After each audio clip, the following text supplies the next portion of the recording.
This is a great topic to start on, OnlyFans chicks. All right, tell me what you know, Jake. Shit, I know not. No, I'm just kidding. But no, what they've been doing, which is pretty cool, is like there's that LMFAOF, which is like it's a whole stand-up, like it's perfect production and everything on OnlyFans. And that's like the shit that Whitney Cummings has been doing, right? Yes, yeah, and Matt Rife was on it. There's like a bunch of people. There's people who I follow on Instagram who have been on it, and it looks like. Just production-wise, it looks fucking amazing. Mm-hmm. It's something I'd be down for. Well, when the top OnlyFans girl is making, what is it, $43 million a year? That's insane. I'll show dick for $40 million a year. Honestly, like, morals go out the window. I'll do it. That's crazy. It's just I don't want to do it and I've then done get a 3 lot. people subscribe. I've done a lot more for a lot less. Oh, that's dude, that's the scary thing with girls who get into OnlyFans, that it's like, well, they get into it because they see all these girls that make so much money. Yeah. And then, they're just showing full asshole and they're making $40 a month. Dude, that's... And I'm not even like, well, here's the thing though, like, I'm not hating on it. Like, I really, like, because, like, there is the one part of me, because, I mean, I've had my own issues with porn and shit, but, like, there's one part of me where it's like not even just, like, the Christian part of me, but it's just, like, the like my spidey senses, my intuition is like, okay, like I know this is not a good thing for society, generally speaking. But then on the other hand, my hatred for government and my hatred for regulation takes me to like, as long as they're not hurting other people, they can hurt themselves all they fucking want. But as long as they're not hurting other people, live your fucking life. No, as long as it's all consensual and as long as it's over 18, live your life. 100%. I think that too. Like, I think that like if you're doing that, if you want to do that, like I support you 100%. I'm very cheap, so I probably won't support, but like, in that way. Dude, did you hear about the chick? I was listening to a podcast about it today. I'm getting her fucking name, but did you hear about the chick that fucked 100 dudes in 24 hours? No. For her OnlyFans off in the UK, and now she's trying to fucking gear back up to do 1,000. That's what. Who headlines that? And that sucks. Like, that's terrible. It's like, what number are you? I'm last. That's that will it into the world. I always wanted to be a headliner, but not in this way. Fuck that. Well, was it you or who has that joke where it's like, where you have that? I always wanted to be a headliner. No. You have that joke where it's like, it's you, because you're like going to Vegas sober is like being the last dude in an orgy. Yeah, dude. Like going that's a rough one. But I admire the commitment. That's only something that like you got to have talent to take 100. What was it, 100 people in 24 hours? That's crazy. Like I definitely like hats off to you. Yeah, there is. At some point, it does become like extreme sports. Yeah, you know what I mean. Like XXX games, bro. That's crazy. See, ladies and gentlemen, this is a little over 3 years of working hard at stand-up comedy, and this is a year and a half of half-assing it and falling forward of stand-up comedy. Okay, that's what that just was. Thank you. Yeah, 3 years and no life. Yeah, but dude, it's just fucking crazy. Like, at some point, and then like her mom was like helping her get it all set up, and like the mom runs the finances and like gets it all together, and it's like, I'd hate to say the mom was like, I don't know the exact details of it, but I just know the mother was involved in orchestrating. And it's like, at one point, is it you're supporting your daughter's small business and you're just whoring out your daughter? Yeah, that you is know what I mean? Yeah, that is a little off. You know what? Like, there's something wrong about that, right? There is, especially like honestly, in that sense, like if you're doing it like on you, like you got a production team, whatever, like that's fine. When family is involved in that, it's different. It's weird, right? It's very weird. It's weird. It's like I don't have kids. I'm not planning on having any kids anytime soon. But I can't imagine having even a son for that matter. Because as I know, it's like, hey, what's up, bro? Yeah. But at some point, it's just like, hey, okay. Dude, is your dick not screaming? Like, what? Are you okay? Like, what? Dude. You know what I mean? I can't. I wouldn't support any of my kids going into pornography. But then, like, it's also like, at one point, are you just like, when did you stop being a good parent? Yeah, like honestly, it comes down to money in that sense. You know, she's not doing that for like a couple $100. Like she's getting paid a good amount. You would fucking hope so. Well, there was something like because my chick was telling me because she was listening to I think like Candace Owens or something. She was talking about it, and she was saying how like her team did some digging and like some of these guys were paying like, and I don't know if this this probably was including like airfare and shit because again, it's in the fucking UK.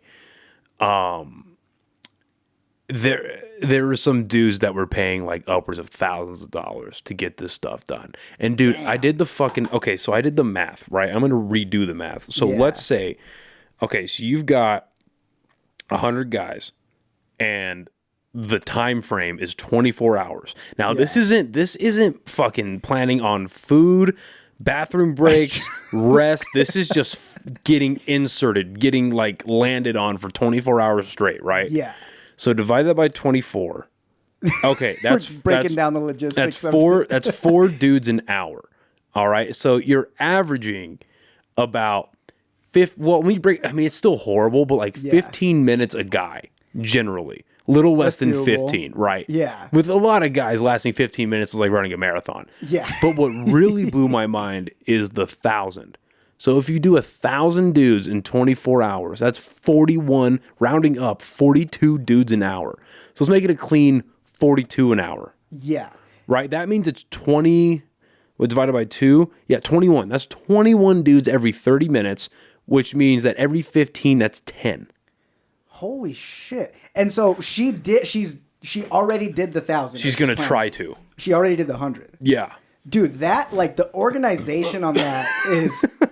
Like, hats off. I've seen open mics less organized than that, dude. Like, that's awesome. Like, if she wanted to quit, she can get a career somewhere fucking great. This episode of the podcast is brought to you by the amazing people over at Chop Chili Company. Guys, they are the original sponsor of this podcast, and I could not be happier to continue to be working with these guys. I get it. It's New Mexico. Everyone loves red, green, both. But this genuinely is my favorite brand of chili here in the state of New Mexico, and I love being able to partner up with these guys. They are absolutely phenomenal. Zane and the rest of the team at Chop Chili do an amazing job running that company, and they make an absolutely phenomenal product. And right now, they are running a very special promotional on their Instagram. Go check them out on Instagram. Go give them a follow.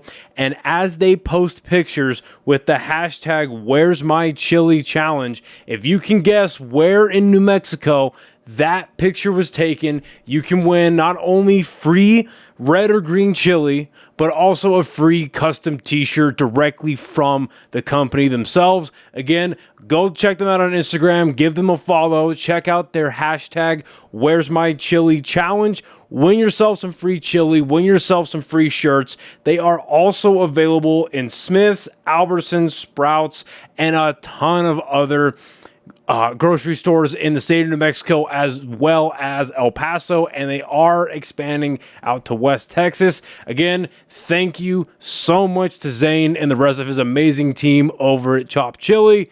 Back to the episode. She said she have her go work on the supply chains. Yeah. Get that shit back together. We needed her after the pandemic, bro. That's wasted talent. That's crazy. Like, at a certain point, you would have to do multiple at a time if you're doing 1,000. Like, I would assume that it's... Nah, good one, unless you're getting some weirdos that want to do 2 dicks and a pussy at once, and that's not cool. Double penetration. That's not double penetration. That's like... I mean, I guess it is, but, like, that's just fucking gay. like DP's already kind of gay, because you've got... I think... Who the fuck has this bit? It's not Bill Burr. It has to be like Rogan or somebody. It has a bit about DPs, about threesomes. Yeah. Where it's like you're just touching cock, and in between is this small sliver of flesh between the vagina and the asshole. Yeah. And you're just, you're rubbing dicks like that. Yeah. So it's still kind of gay. But if this is not good. If this is going to get pulled off YouTube so fast. If you're just 2 dicks going into one hole, I mean, come on, dude. That's pretty fucking gay. That is the worst rug burn ever. Yeah, exactly. You got to be really good at meditation if you're doing that. Like, you got to be able to block some shit out. I'm not here right now, but I'm still hard. But I'm here right now, but I'm still hard. Yeah, that is insane stuff. Like, she's going all out. That's a weird way to big dog somebody. Imagine you and some other dude, 2 dicks, 1 pussy, and then you're staying hard, but the other dude's going soft, and you're like, yeah, I'm the fucking alpha. Oh yeah. This is a little TMI, but I remember there was a video out there, and it was 2 couples. There was one dude and one chick, and another dude and another chick. And they're both fucking on camera, and they're both like in the room. It's not like sharing or anything. They're just separate. And one of the guys finishes in like 10 minutes. And when he does, the other guy who's fucking his chick, he's like, already? The dude says that. He's like, I'm just getting started. and so the camera's on him because he's fucking this chick. And then the other guy is like walking off, and then he comes back to the camera guy, and he's like, I'm ready to go again. He's like, you sure you want to go again? I'm like, bro, you can't have this conversation in the middle of fucking while this dude is plowing, and you're already at round 2, 10 minutes in. I think it would be worse to walk in and the other guy's now plowing your girlfriend. That's even worse. Like, bring it in. Aim that mic a little bit up towards you. Oh, shit. Yeah, there you go. This? That's what you gotta do. Yeah, okay, just cool, aim it at your mouth. Like a dick. Yeah. Just aim it at your mouth. Hey, yeah. Fitting for the conversation. I love that. There you go. Hell yeah. You need help every now and then. There you go. But, yeah, well, you know. I know what? I remember that video vividly. Oh, I'm sure you do, you fucking weirdo. Anyway. The chick was hot. Dude, you brought up open mics. I am genuinely sad that Lizard Tail's gone. Dude, Lizard Tail was my favorite mic. That one was amazing. Because that one, even if it was just comics, it was a fun time. And Red Door has been like that too, but it's like, Red Door also is very, I don't know. Yeah, Monday was my favorite. I'm very sad that one. Red Door is my favorite now because it's that one's my favorite because it's the hardest. Yes, I don't know what it is about that room. Yeah. But that one's the hardest. It is. And if you have a good set there, you feel fucking great. Like, yeah. That one is the hardest. Yeah. I think Lizard Tail was, for some reason, it was like the most balanced. It was. You know what I mean? Does that make sense? Yes. Like, for some reason, it was the most balanced, and I'm not sure why. Honestly, I don't know either, man. There was something about the vibe there. Because I remember there for a minute, it was like a showcase. There was like 20 people there. Like, just audience members. Maybe that's a part of it. Yeah, because that one did have a lot of their regular customers, and they would be there chilling. Like, every now and then, at least you would get a table of people. Yeah, you have a control group. Yeah, definitely, for sure. Which does help you with that being on Monday. You do a new joke there, it works. You know that's going to be good throughout the week. In theory. Yeah, that is true. Because it's something with like Red Door, and I've seen this happen, is like if a joke will work there really good and it's just comics, it's not necessarily going to work at the show because all the comics there are like, we all have a fucked up mind. So I was going to say, do you think that making comedians laugh at an open mic is good feedback? That's debatable. For the most part, no, but making comedians laugh at the open mic is good for, it's hard to make comics laugh. So if you can make them laugh, it's good for the act of stand-up, not the joke specifically, but like the act of doing it. Because if you're making the comics laugh, you're doing good. Right. You're doing something right. Yeah. But it's hard to nail down what that thing is. Like what aspect of what you're doing in that 5 minutes is working. Yeah, definitely. And that's what gets me out to the mics too when I really don't want to go. Even if I know it's just going to be comics, it's like, oh, I need the hard room because I got something coming up. And if I can just make them chuckle at least, it's going to make me feel better about what I got to do this weekend. That's a fucking fact. Dude, I've been slacking on fucking open mics because of doing the podcast and shit. But and work's just been kicking my ass. But I went to an open mic last week on Tuesday. Yeah, I saw your name on a list somewhere. Yeah, over at Oak and Ivy. Yeah, okay, yeah. And and that group chat still been added to. That's funny. Anyway, so I know you or AJ aren't. Don't put me in that fucking chat. I don't want to be in it. Yeah, I'm on the thread of leaving that chat. I just don't. I never look at it. I just think it's funny. Anyway, so because I went and did that, and because I don't know, man. This sounds obvious, and it was an obvious thing when it came to me, but after watching Adrian Iapolucci's special, because I grew up on very dark humor, but and I'll be honest, just because of like Albuquerque, I haven't been like censoring myself, but I've been like not writing about super dark things You're reading the crowd. or taking like super dark takes on things that I think would be funny, but I'm like, I don't know if this would land like here in this audience. I don't know if whatever. Yeah. But dude, after seeing her special and the way she handled that crowd in New York, you know what I mean? And then after seeing, let's see. Fucking Tyler, Jesus Christ. He's almost here. All right. After seeing that special, how she handled that crowd with people pulling back and shit. And then, like, what really stuck with me a couple months ago is I watched that documentary. I'd never seen it before, but it's the Patrice O'Neal documentary, Killing Is Easy. You ever seen that? Yeah. So he has a part in there where he's talking about it, and he's like, I don't want everyone to like me. Yeah. I want like 75%. I don't know if he was saying it or one of the comics talking about him was saying it. Yeah. But the thing that he really lived by is like, I don't want all of you guys to like me. Yeah. If there's like a third of the room, a quarter of the room that's not laughing at me and pulling back, cool. Yeah. That's fine. You know, I'm almost doing my job. Exactly. Because then like what I've realized over doing this podcast is like a friend of everybody is a friend of nobody. Yeah, that's true. You know what I mean? That means you just placate to everybody and you have no real backbone and you have like that doesn't mean you shouldn't be friendly to everybody. It was just like if you don't have any disagreements with anybody and you're this weird social chameleon that's like, all right, are you that trustworthy? Yeah. Like where's your loyalty at? Exactly. Like, yeah. Exactly. So taking that mindset of like, I'm not trying to make everybody laugh. I'm okay with not everybody laughing, let's put it that way. And then seeing her special about that, and then seeing Hinchcliffe's, like, I don't know if he would call it a special, but that thing he posted on X was like I saw he posted. I didn't see 40-minute set. It was all about the Puerto Rico incident. It's real. I liked it. I thought it was pretty good. Yeah. But listening, and obviously that one's very biased. That's like that's his home club at the mothership. That's his crowd. All that. I get that. But seeing something just kind of clicked where I was like, you know what? I'm just going to try what I think is funny, no matter how dark it is, no matter how evil it is. And it's also a big product of being a fan of someone like Jesselneck for a long time. Definitely. Where I'm just like, I'm just going to do what the fuck I like. Yeah. So I went to that mic. Yeah. And I tried some material on, that's my sponsor calling me. They can wait. Hey. I'll call them later. I tried some material talking about the CEO getting assassinated. Oh, yeah. But I took it from a different direction. Yeah. And nobody liked it. But what that taught me was like, I was still like, even though I was bombing my dick off. Yeah.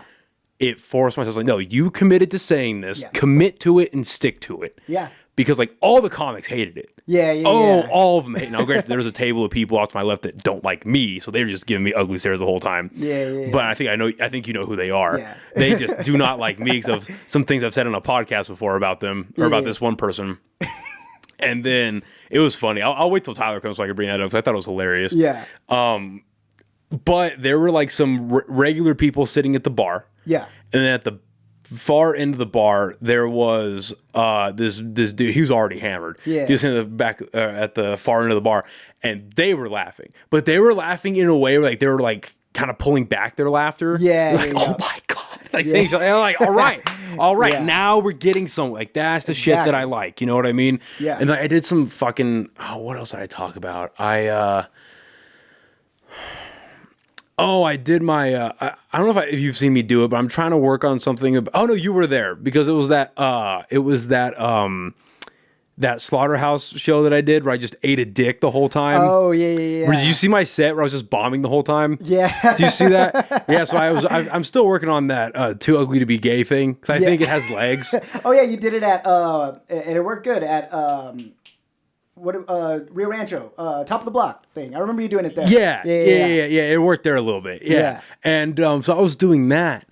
And when I started getting into the prison rape stuff, there was the whole bar was like, oh my fucking God. And then God bless him, none of the comics were laughing, but John Cuellar in the back was audibly laughing his head off, dude. I was like, yes. Yes. Yeah, dude, John is awesome. I love that guy.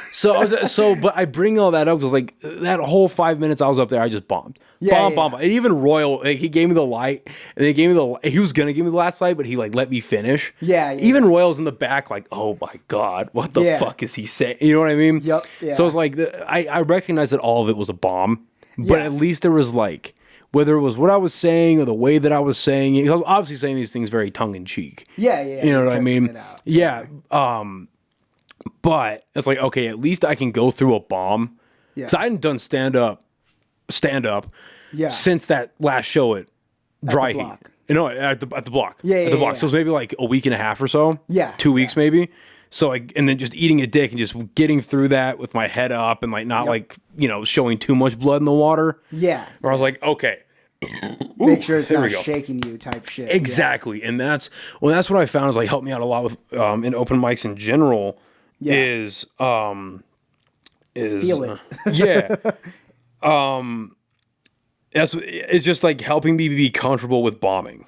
Yeah, and honestly, I heard Bobby Lee was talking about this. It was a podcast with him and Jesus Trejo, and where he was saying he was like, open mics are to learn how to bomb. And when I heard that, like, of course, bombing sucks, but like when you're at a mic bombing with new material, you're like, okay, this is part of it. Yeah, like, I've come to peace with that, even though it does suck, but it's still part of the whole thing. Yeah, sure. and I've just gotten to the point because like we have a show over at Safe House at the end of the month on like this will come out after this, but like I want to say like the 28th, 29th. It's AJ's show. Yeah. He is too, I think. Okay, yeah. You both are on that. Yeah. And he wants me to host it, and I said that I would. Dope. Oh yeah. But I just hate all my fucking material. Same. And I'm just like, oh no, I hate it because I don't know if any of it works. It's all. Well, it's all this shit. It's all the shit that like I did at the block. Yeah. It's that stuff. Oh shit! Fuck it. Yeah, do it. I mean, because the thing is you're hosting, so you could get weird as fuck with it. Well, right, but I want to make people. I still want to make them have a good time. Yeah, throw in some of your tested, like whatever you did at, because you killed at Into the Mountain Gods. You did a fucking great job. Yeah, there. but all that shit I'm not doing anymore. Why not? Well, so the military stuff I'm not doing anymore because I want to get away from the military stuff. Yeah. I can't do it because the shit that I did in the Mountain Gods, I did at Casadas, and it worked really well. Yeah, you know what I mean. Yeah, and it was funny because I was like, I've been like kind of piecing together and like cutting together all my Casadas stuff. Nice. And I'll say something. Go get Tyler. I've been trying to cut all the material together. Yeah, not cut it together, but like because I have two different angles of the shows. Yeah. But that's how everyone posting their Casadas. I'm not gonna post my shit now. Yeah, I'm not gonna be a fucking weirdo. But anyway, I'm gonna get Tyler. I'll be right back. Okay, cool. See, just open mics and shit. I've just learned to like be comfortable with bombing and shit like that. So what I was talking about is like I'm burning. So all the material that I did for. Actually, no. Because you're okay. Because all the material that I did over Into the Mountain Gods. Yeah. And thank you for saying that I killed. Yeah, you did great. And I still haven't even put that fucking material out yet. That footage. That's a good video. That footage. Great. There's a few in there that I got to put out. Yeah.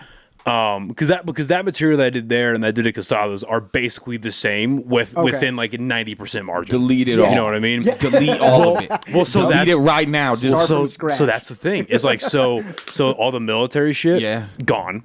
All the political stuff can't do that anymore. Yeah, because nobody cares about that, right? No one cares about no one cared about it in the first place, but no one cares. About the laughs that I got would say differently. No, that's dumb. I heard you smacked. You did your thing, but this is what I hate about this conversation is that I am now appearing in the podcast, and we are immediately just like bombing. That's like what we're talking about. Is that what we're Tyler's here bombing. Let's talk bombing for sure. Now that so ladies and gentlemen, Tyler is supposed to be here with Jake on time. Supposed to be here on time, but Uber. I got an Uber. My life got hard on me. I'm Ubering everywhere right now, and I am not driving, not due to a DWI. Yeah, your world was shook up for a while. Bro, I'm Ubering everywhere. He's shaking. I just had to Uber. This is the first Uber of my life that I'm going to have to give a 1-star review to. Oh, shit. Was it that bad? It was bad. How was it bad? I want to hear this. I want to hear this. Okay, so first of all, you need to know this about me. I have migraines now. That's what I'm doing. Oh, yeah. Like so people get migraines, right? And I get migraines, and I started getting migraines. It's a later in the day thing, right? Yeah. So I called an Uber, and it is right now later in the day, and I get in the Uber, and it was EDM music at 40. Yeah. That's when we started the ride. It was at 40 on the volume. I saw the number 40. Jeez. By the time we got to I-40, it's 42, right? We get about a third of the way through I-40 on the way over here because I'm going east side to west side. So we get about a third of the way through this journey. Yeah. It's 44, right? By the time we get off the freeway, it was 52 on the volume number. That was the number. He went up and up. He's DJing actively as I'm driving here, and I don't like any of it. And I'm silent because I don't want to be a conflicting person. So what I'm instead going to do is just do my first 1-star review of my life. I'm excited about this. This is my first ever that I've ever got to do. That's great. Yeah, I'm going to put that down. I'm going to say music, loud AF, signed a 45-year-old man, because it's like at least a 45. I'm complaining about music now. Yeah. That's what I'm doing. Dude, that is wild. Yeah. Yeah. Last time I did this podcast, I think was like 6 months ago, and I was 26. And right now I am 6 months later, about 47 years old. That's how my life is going right now. But then I walk into the podcast and we're just like bombing. Okay, so is that the page that we're on right now? Are we on bombing? Hey, well, how if you want to talk about it at all, how is life right now with your recent situation? So my recent situation, and I will explain this very briefly because I've heard you talk about it on stage. I don't know what depth I want to get into it yet. Like I'm still working stuff out with all of this. It's just a very recent thing that I found out. So basically, what to explain and to give some context on the situation, what's going on with me right now is I went to the hospital a couple of weeks ago and I found out that I am gay. So I don't know. It's just got he got diagnosed with a very rare condition called FAG. That's what they told me. It's very rare. So so I went and they told me I found out I'm gay, is what I found out at the hospital. And so I was there for a few days. I saw some family members, and we're processing things. That's where we're at. But you got a second opinion. Because I'm gay, I will not be driving. Apparently, that's how that works. You become gay, and they're like, no driving. Take his license The away. only drivers I've seen that are worse than the ones with the Mexico license plates are the pride flags. So that all I'm saying is that I'm not driving right now because of news that I got from the hospital, and I don't know. I'm dealing with my stuff. I'm figuring my stuff out. Everything is like every day is we all wake up. It's a blessing, bro. That's all I can say. Hey, and you know what, man? Now that you have that diagnosis, you take it down to the local comedy club you're at, and you'll get booked even more. So I think it's gonna be true. Okay. That's true. I'm gonna be like, wait, you could have been booking me more? That's all I'm saying. Wait, there was more you could have put me on? You're gonna be on that cabaret show, dude, shaking your ass. Hey, I've done my cabarets in my days. This is the thing, Jose. If you've done comedy long enough, you do a couple of things, and one of which we have already covered, you bomb. And another thing that you do is that if you do local level comedy for long enough, you do drag shows. That is something that you perform on in this scene. And if you have not, then it means that I just feel like you don't have the resume that a couple of us do over here. I'm cool with that. Bro, Jake has done drag shows, bro. Jake has, I'm saying he's done drag, though. Like, done the thing. Like, that's commitment. Yeah. That's commitment to the cause, bro. You are how not was gonna your catch experience with that? Yeah, bro? how was mine? That one, I was hoping that I was going to get into a car crash on the way to the venue. I'm not going to lie. And it's no hate or anything like that. That was not me. And because, I got the email and I was like, oh, I don't really want to do that. And I didn't think of responding until a week before the show. And so I called Zach and I was like, bro, I don't think I can fucking do this. And then he was like, dude, it's already super late. You really can't cancel. And on top of that, this is your experience. That's a load of bullshit. I mean, bro. It kind of is, yeah. Dude, but there are comedians that cancel hours, if not minutes, before a show. I've canceled during my set before. Like, you can cancel on stage. Yeah. That's an option too. Yeah, it's called bombing. Yeah. Well, it's a circle back. Yeah. It was he was saying, he was like, it's get weird with it. He's like, it's your opportunity to do something wild with it. And I did it, and it was fine. It wasn't as bad as I thought it was going to be. I thought it was going to be horrible. But they put you in a dress and makeup and shit? Not makeup, but in a dress and shit, yeah. Which was fine. Because that was one of my things. I was like, I can't. Those Albuquerque Diddy parties, dude. I'm just saying.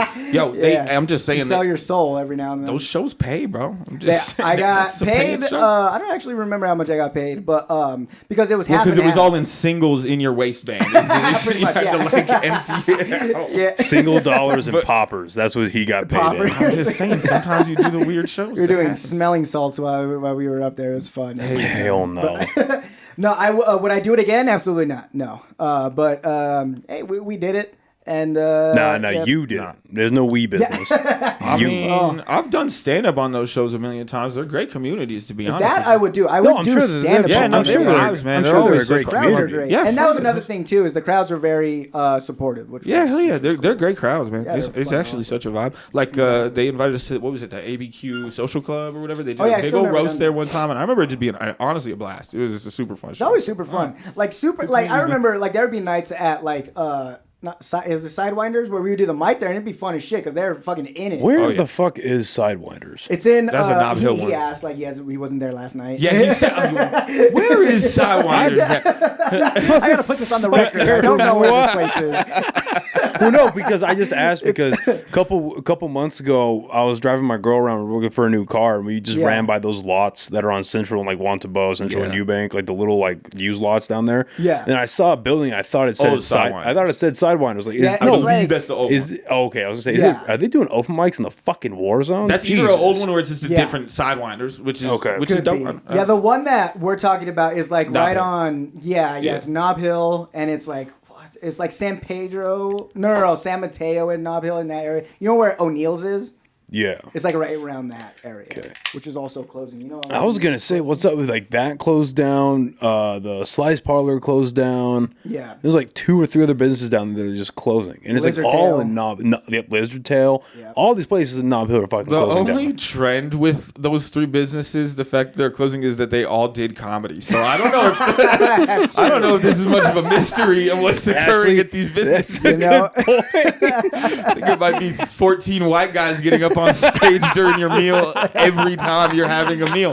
That is, yeah. And, you know, that's what I love about comedy, to be honest, that we'll be on That we our ruin side of things. small businesses. I mean, we do a certain level of boosting for certain businesses. But I do find it funny that there will be, oh no, we're killing the scene, bro. We're crushing it. People are feeling good about things. Cut to the scene that is dying. Everyone's closed. Everybody's just shut down. Because it is Lizard Tail, it is Slice Parlor, it is O'Neill's, all of which have held a show within the 2 weeks that they closed. Yeah, honestly. Because so Slice Parlor, I can understand. Yeah. If we're going on this hypothetical, because that's why I didn't do the Slice Parlor mark anymore. Because we were just talking about this. How like a lot of my stuff is a lot more vulgar, right? It's a lot, and now moving forward, it's gonna be a lot darker. Like I'm actively working on a prison rape joke. So like it could be actively darker things. Yeah. I didn't feel comfortable saying that in front of a family of 5 while they're eating their fucking pizza. You shouldn't. Yeah. You shouldn't. You shouldn't, You right? shouldn't. Yeah. That's the thing about it. Like when the fuck I was telling I think it was it was the very first time I ever did my story about going to Fantasy World for my 18th birthday. Oh yeah. And I did it for the first time at fucking Slice Parlor. Oh shit. And I see this father and mother, their kids are chowing down on some pizza. Yeah. And they just turn like the kids are sitting here facing the people on the stage. Yeah. And the parents are back to me. But then I see them, they do this number. They were like, yeah. the fuck? And I'm like, oh god, did the thing fall off? Yeah, it did fall off. Okay, I'm trying to fix this wall. And so all you got to do. So there's I should have told you about it. This happens almost every time. So there's a command strips. You can put the mic down. There's command strips on the fucking thing, and there's command strips on the corner of the table. He's got to line it up. If you can't do it, I'll do it. I just nailed it. But this is the thing is that I will now be charging you an AV fee online. There will be a bill on that. I hope we know that. But yeah, like with Slice Parlor, I was like, yeah, I'm not. That's why I didn't go to that mic anymore. So I was like, I'm not comfortable telling these fucks. Well, I feel like instead of not going to the mic, the thing to be is to work on not prison rape jokes. Yeah, but I have that's like the other thing. Yes, you can do. but I don't have clean material right now. Even my even my clean material that doesn't or I don't cuss, I'm still talking about suicide and like pedophiles and you know what I mean. Like, I just don't. It's I'm not clean about in the that. sense of cuss words, but you're like it's pedophile once. Like dude, it was fucking hilarious. So after Casadas, right? Maybe like 2 weeks after Casadas, I was at Costco and I'm shopping, whatever. I'm in the fucking like the meat section or whatever, like the deli section. Yeah. And this couple stops me, and the husband, the older guy, like both like late 50s ish. I thought that was like the wind blowing. Those are sirens. No, that's just for me. Don't worry about it. Yeah. They don't know what I'm Anyways, so I said they stopped me, and the guy's like, "Are you a comedian?" I'm like, yes, sir, I am. How you doing?" Yeah. And he goes, "Man, we just saw you at the casino show." And he like raises his voice a little bit. Yeah. He goes, that pedophile joke you tell is hilarious. I'm like, oh, thanks, man. Hey, this is the Costco, but thanks, man. I appreciate that. Yeah, he knows what he was doing. Yeah. He knows what he was doing. Exactly. He knows exactly. He wanted people to be looking at you like, is that the pedophile joke guy? Is it that guy right there? What is it? An aisle next to him, there's a guy with a camera like, are you here to meet a 13-year-old? Is that not the worst fucking prank you could ever pull on one of your friends? That's wild. Is that you're just with them out and about? It's like, he's here to meet a 13-year-old. Yeah, there was one video that I saw that fucking made me laugh because those are like super big, and there's like these dudes are in some store. And this guy, he has him on video. He's like, what are you doing here? He's like, I don't know, but I'm here to meet a 3-year-old. I was like, what the fuck? I was like, that's fucking funny. That's how you know he's not there to meet a 3-year-old, though. Yeah. Nobody is just totally calling that situation off the bat. I'm just going to let him know. I'm just letting him know. Never happened. I don't know. I think he's definitely on. Okay, that's how you know he's waiting for his wife in the dressing room. Yeah, exactly. Like, he is tired of shopping at this point. He's just like, whatever, I'm going to say some shit. I don't know. I just know that I feel like we're circling back to bombing is what we're talking about, right? Is that what that was the original subject? Because okay, but you were talking about you going to Into the Mountain Gods, right? Is that what you were talking about? So my point was just that the good material that I had. Yeah, thank you. So I just wanted to circle back. Into the Mountain Gods and Casal is mostly the same thing, but I'm getting rid of the military stuff because I don't want to do military stuff anymore. Yeah. The only one I really want to work on is the dick stabbing jokes. I just like that joke or that story. I'm not doing the political stuff anymore because none of that stuff is relevant to what's going on right now. Yeah. And Lord knows there's going to be at least 4 more years of funny shit to make fun of. Yeah, you'll get 10 minutes every 4 years. Yeah, it'll come. Whatever. Yeah. 4 months, you got to right. Yeah. And then there's a couple of other things I just kind of want to get rid of. It's not as good as I think it could be. Yeah. You know what I mean? Or not? No, it's just like I'm just not interested in it anymore. And then the other thing, so really just that alone. That takes away 5 to 6 minutes as it is. Yeah. You know what I mean? And then so this topic originally came up because we were talking about the show that me and AJ are doing at Safe House that you guys are on at the end of the month. Yeah. Yeah. It's now gotten to the point where, he wants me to he wants me to host the show, and I was like, yeah, I'll do it. Because of course I'll fucking do it. Yeah. But it's like I need to do 10 up front. Yeah. And like I did like 15 or whatever at the block, but I wasn't fucking happy with that. You know what I mean? There's no way you can say I did well. Yeah. Like, let's be completely honest here. For sure. Like, there were like pockets of like these people laughed at this joke, these people laughed at that joke. Is that where the block that we were at? Yeah. Okay. Yeah. Where I was hosting it. Yeah. It was like there were like pockets of the room that were laughing at my stuff. Yeah. But there wasn't like a consensus on like, okay, this is funny. For sure. This is, you know what I mean? Yeah, definitely. So now I'm just like, what the fuck is going? And then I sit down to write, and I'm just like, Jesus Christ, I hate all of this. Dude, honestly, like just like the act of like sitting, if I'm like, I'm gonna sit down and write, nothing comes of it. Like absolutely not. Like it has to come organically. I don't know, which sucks. You should be like the comedians say like, oh, you should be sitting down and writing 3 hours a day. It's like nothing comes out of that. All of my best jokes is just something that I thought of randomly in the day. Like I can't sit down and write like at all. You got to get out and live. I don't enjoy my life when I sit. Yeah. And write for like an hour a day. It just life. feels weird. I mean, well, there is something to like working things out on stage and like writing on. There is something to that is a part of the equation. Yes. But then on the other hand too, if you want it to be tight, well written material, you have to sit with it and look at it and tweak words and tweak phrasings, and they go hand in hand, right? Yeah. You can't only write and not perform. But on the same hand, if you really want to be good and get great at this, you can't just be on stage. That's only going to take you so far. Because then I feel like the ceiling is you're just, not saying you're just this kind of funny, but you're just situationally funny. But the situation just happens to be on stage rather than a conversation in a social setting. And then on the other hand, it's like, okay, you're well thought out and you're well written, but you have no stage presence. It has to go hand in hand. Right. So, it's like, what's the middle ground of like me having to sit down and write every day and me having to force myself to get up on stage and riff every day? Like, exactly. What's like in between? Like, you have to sit with those words and look at them and see how they all flow and see, is this a logical strain of consciousness? Does this all make sense? Does it sound right coming out? Yeah. And all of that has to happen together.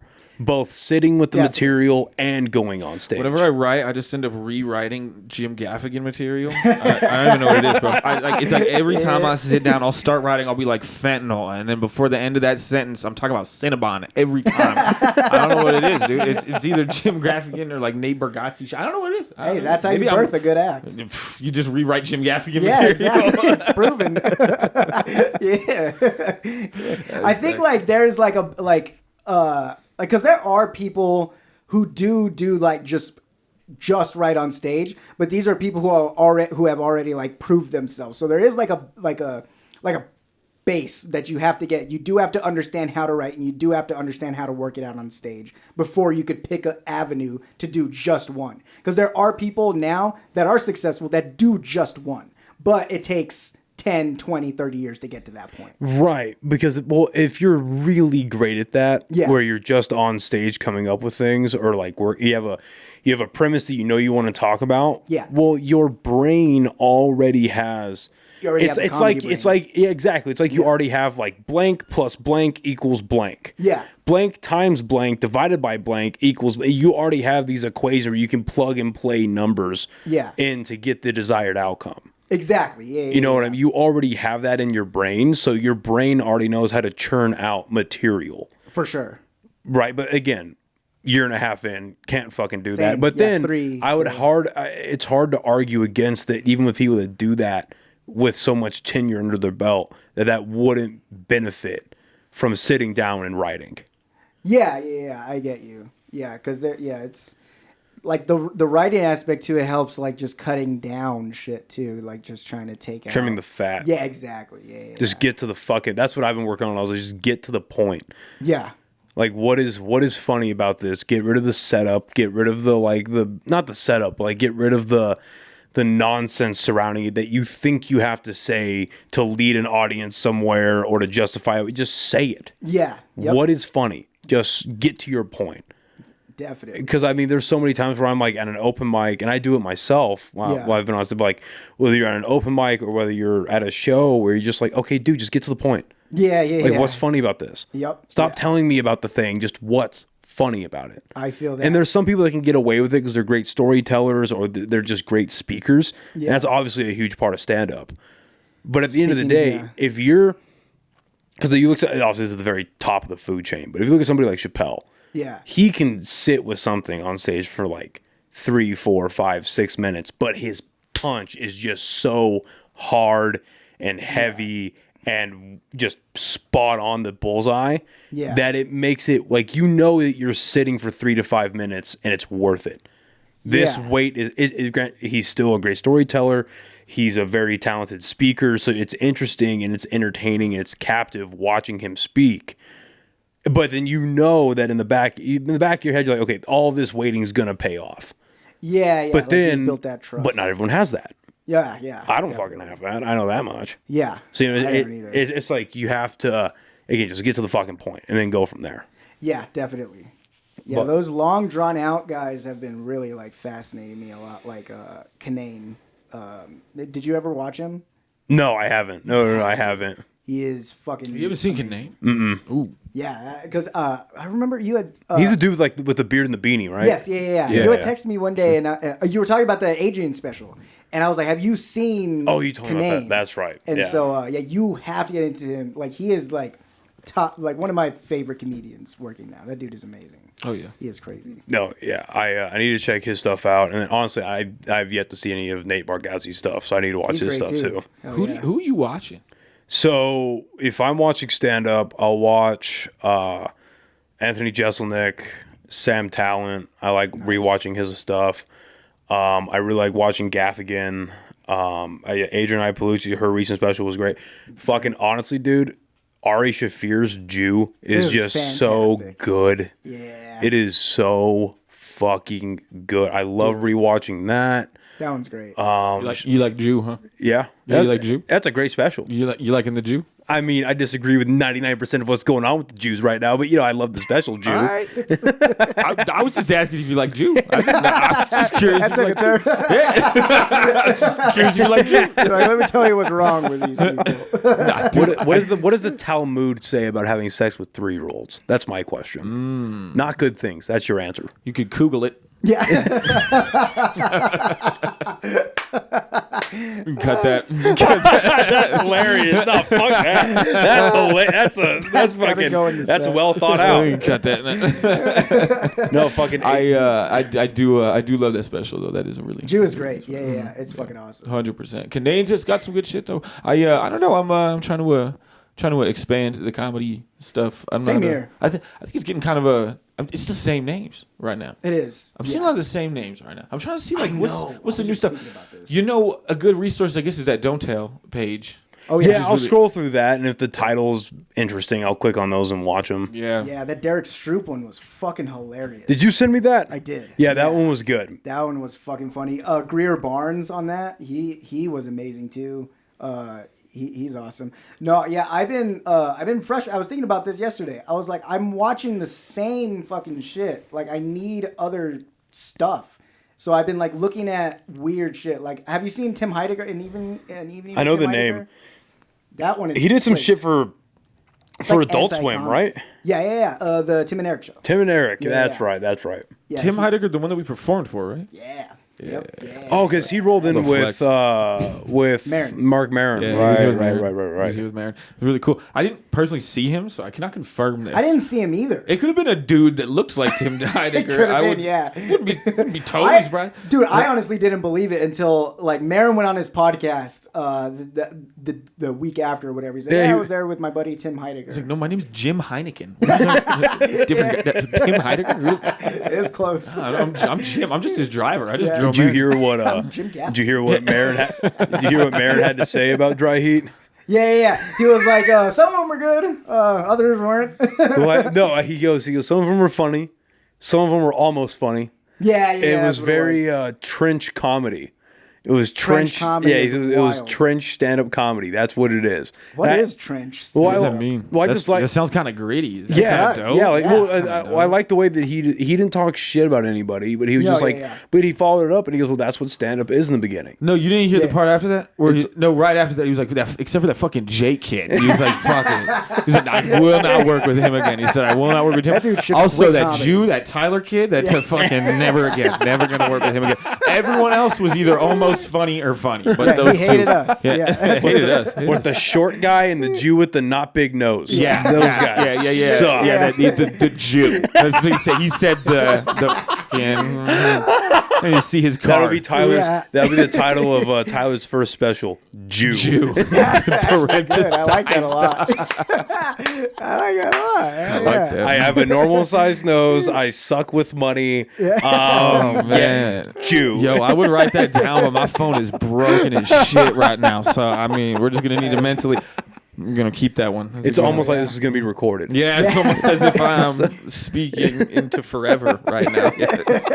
Be available, but that's good. That's good. I don't know. I don't know if my first special is coming anytime soon though. I feel like that's like year 15. I feel like I got some time. I got some time. We got some road dates. And all that you know, shit stuff to do. I take this stuff slow, man. I just got to take. That's this the way you comedy got stuff to, slow, honestly, man. There's no rush, and when it comes, I want to be ready. Well, there's no rush, but you can't get complacent. Yeah, what does that mean? Sure. Why not? Why can't I get complacent here? Why can't I be comfortable? I think it depends on what your goal is. What is your goal? Let me ask you that. I'm curious about this. To be as big as humanly possible. What does that mean to you? Do you want arenas? Yes. Do you think you're on the route to be that? Yes. You do think that? Yes. You think you're on the route to do arenas right now? From Albuquerque, New Mexico, yes. You're trench comedy right now. Yeah. Boy, you think, yeah, I think I am. I admire that and I respect that. I am not trying to come at this from a perspective of I don't think you are. No. I'm not saying that I don't think that you are arena. To be honest with you, I don't know what that means. Arena kind of comedy. I don't know what that would be. I think I suck. So, Same. that's, I could not that's do where it. I start from. Here's Is the a thing. place of me not being good yet. And I think Yeah, that yeah. you put it the best way. Yeah. It was after me and AJ. You and I don't know if you were you weren't on the show and Cardo wasn't on the show, Yeah. but you guys were there watching it at Tractor when Yeah. AJ used to do shows there. Oh yeah. And did I I say? did What's this Jake Otero I did my wisdom? set. AJ was hosting. Yeah. And after that show, you told me you were like Gotta do you and drag. you're like you and AJ clearly have it, but Yeah. you just need it's like you need to get better at it, you need to keep doing it, but it's like you know exactly where you want to be. You just Yes. don't have the skill to get there yet. Exactly. And that's the perfect way to put it. That's what I've been thinking, but that's the best way to put it because I Yeah. know exactly where I can be. Yeah. I just have to work my ass off to get there. So the reason why I say That's why a lot of people quit. like I want to be as big as humanly possible is because I love, and the biggest reason why I didn't do stand-up for a very long time up until literally a year and a half ago Yeah. is because, well, A, I didn't know that comedy was in Albuquerque. Yeah. I didn't know that was a thing. Yeah. A. And then B, I just had such a fucking respect for stand-up comics. Yeah. That it's like, that is such an untouchable, like, I was still very introverted. Like, I still am, but like, not as Yeah. much as I used to be. But I was just like, I have no business, A, being in front of people. Yeah. But even if I'm in front of people for some reason, I have no business having all the attention and holding a microphone. Yeah. But then I started doing it. Then I started like I'm not that I'm super comfortable with it now, but like I started like, getting like a little bit into it. And then honestly, dude, after Casadas.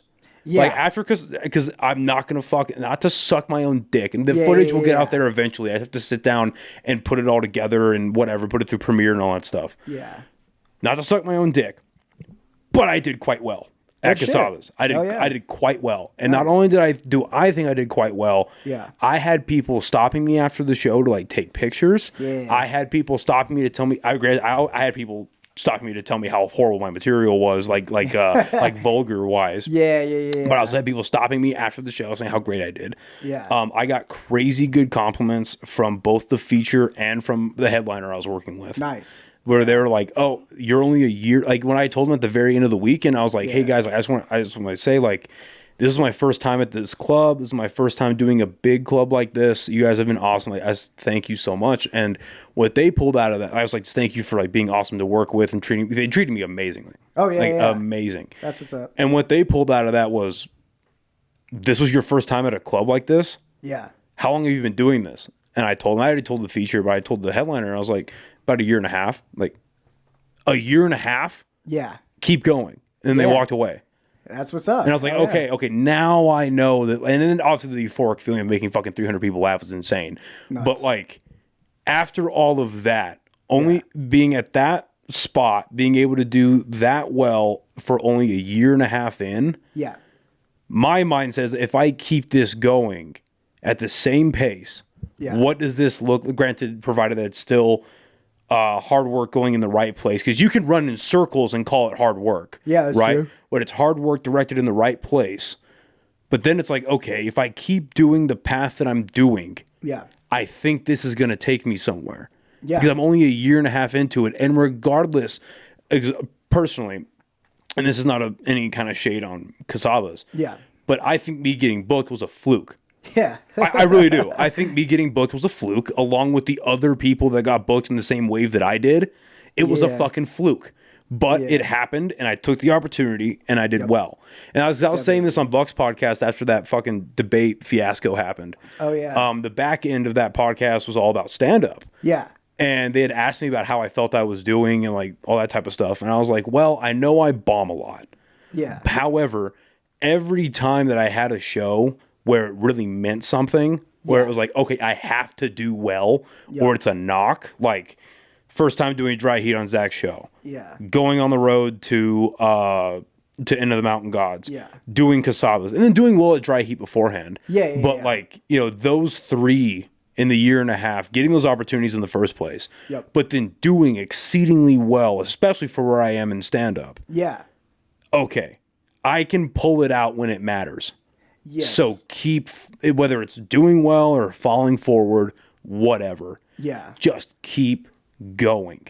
Oh, yeah. Keep going and don't do anything to fuck your life up that stops you from doing this. Yeah. Right? Whether that's getting arrested, having a kid, fucking wasting all your money on bullshit. Just keep going in the right directions. You can fund the thing. Yeah. Right? Just keep funding the thing and being available to do the thing so that the thing becomes what keeps the lights on. Yeah. So when you ask, like, what am I going to, like, where do I see myself going? I do see myself, like I have it on my phone somewhere, but I posted the first reel thing I ever put on TikTok of my stand-up. Yeah. The only comment on it is, this is the worst stand-up I have ever seen. I've seen this joke a million times. Yeah, my bad. I was mad.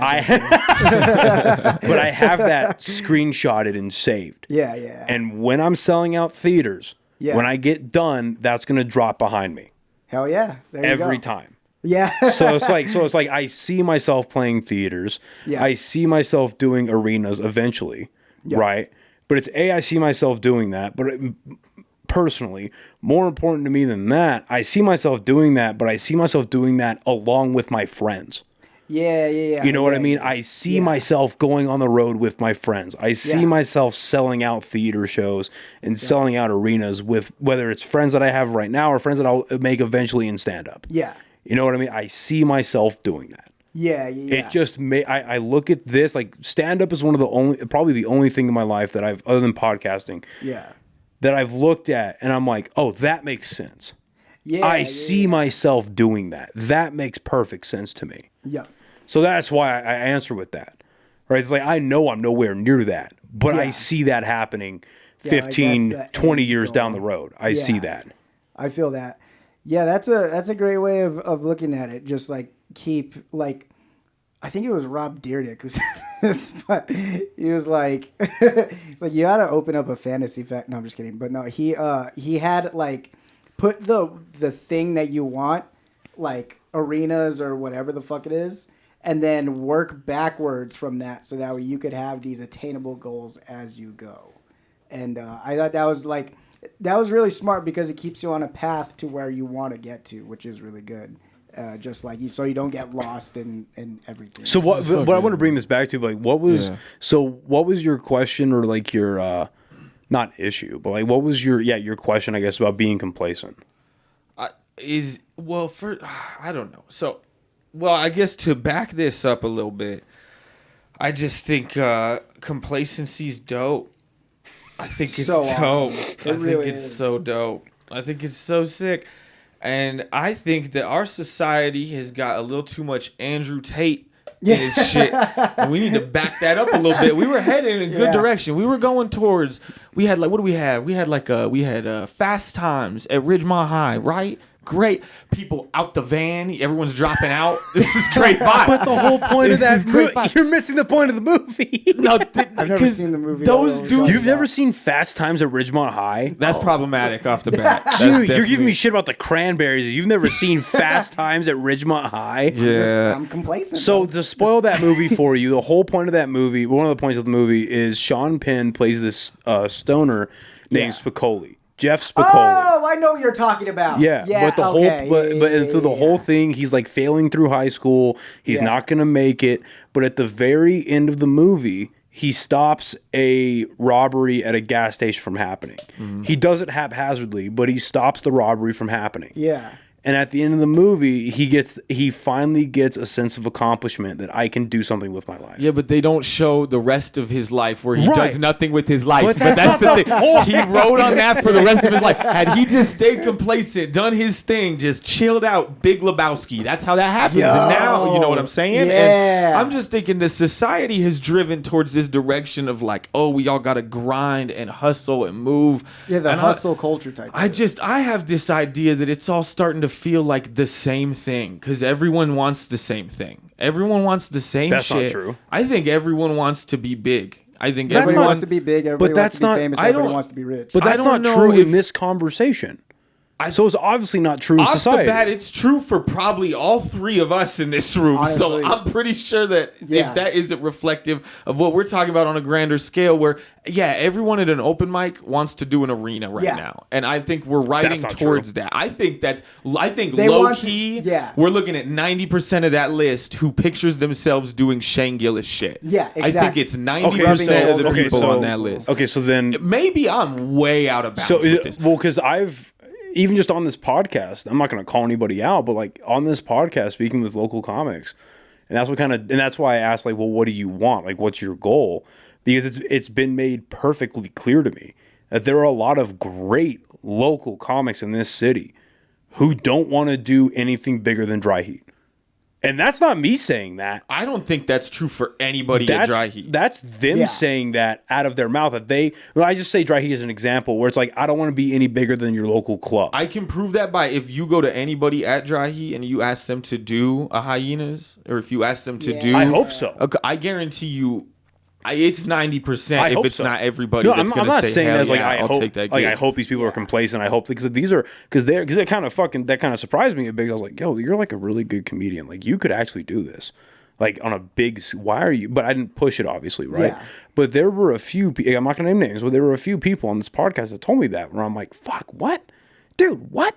Yeah. You're fucking naturally good at this. I guess my issue is that the idea of complacency in terms of something artistic kind of drives me crazy, because what's complacent to you isn't complacent to another person's expressive process. And that's what this is at the end of the day. It's people getting up and figuring out how to authentically present ways to be funny to the audience. Yeah. I think that is good comedy right there. I think a lot of comedy is people being funny to the audience. I think when you are up there being authentic about yourself and in a real way presenting something to those people, that's when you've hit that extra, that's the icing right there. Now you've tapped into the cake and the icing. You're making them laugh and you're being truthful about something.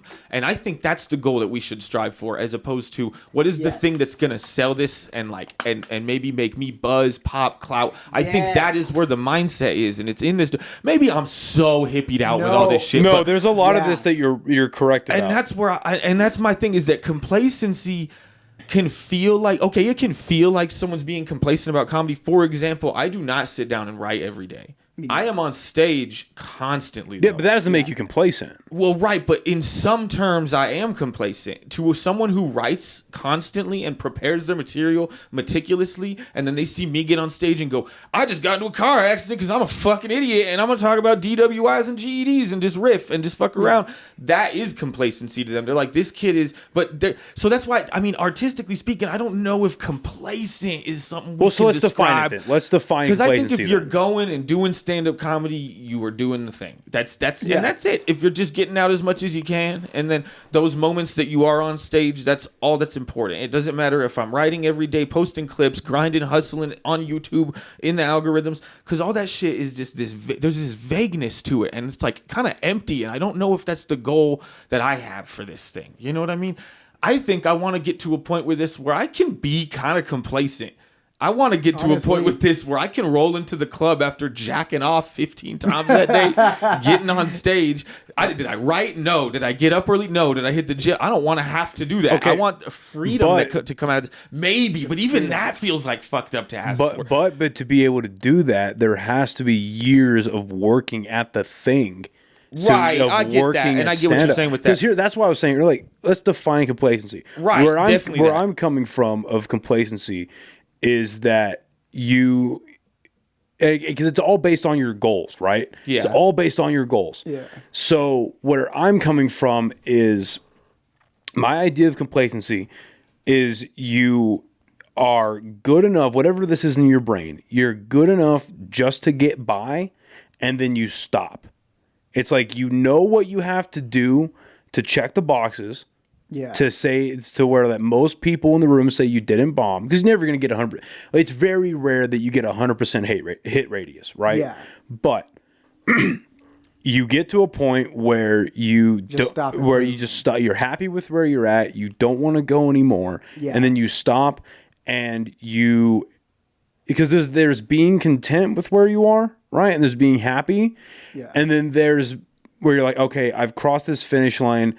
And now I can stop working. Yeah. That's what I'm talking about. Where you're not growing anymore. You're not changing. You're not evolving anymore. Like there's no, like, I don't think, and I'm a big believer, I don't think growth should stop. Like, because imagine if like you were the same person that you were 5 years ago. Would you be happy with that? On a general life scale, would you be happy if you were the same person you were 5, 6, 7 years ago? I'd be dead. Well, yeah, that's true. Yeah. You know what I mean? As you grow, you should become a more well-rounded individual. Yeah. In theory, right? And if you don't become that, there's so many different terms for what you end up becoming, right? Or so many bad habits you can fall into, because we're all susceptible to bad habits, right? And you don't beat those, you don't stray those off without growing, without consistently changing and evolving in a positive way, whether it's personally in your relationships, whether it's like your friendships, your romantic relationships, your professional relationships, whatever it is you work, whatever gets you out of bed in the morning that you work on consistently. Yeah. Right?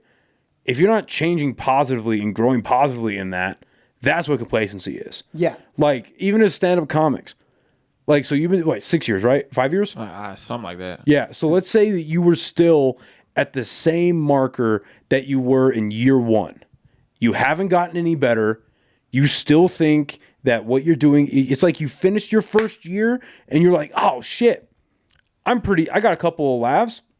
And that's really all I wanted. I'm going to stay there and be happy. That's what I'm talking about.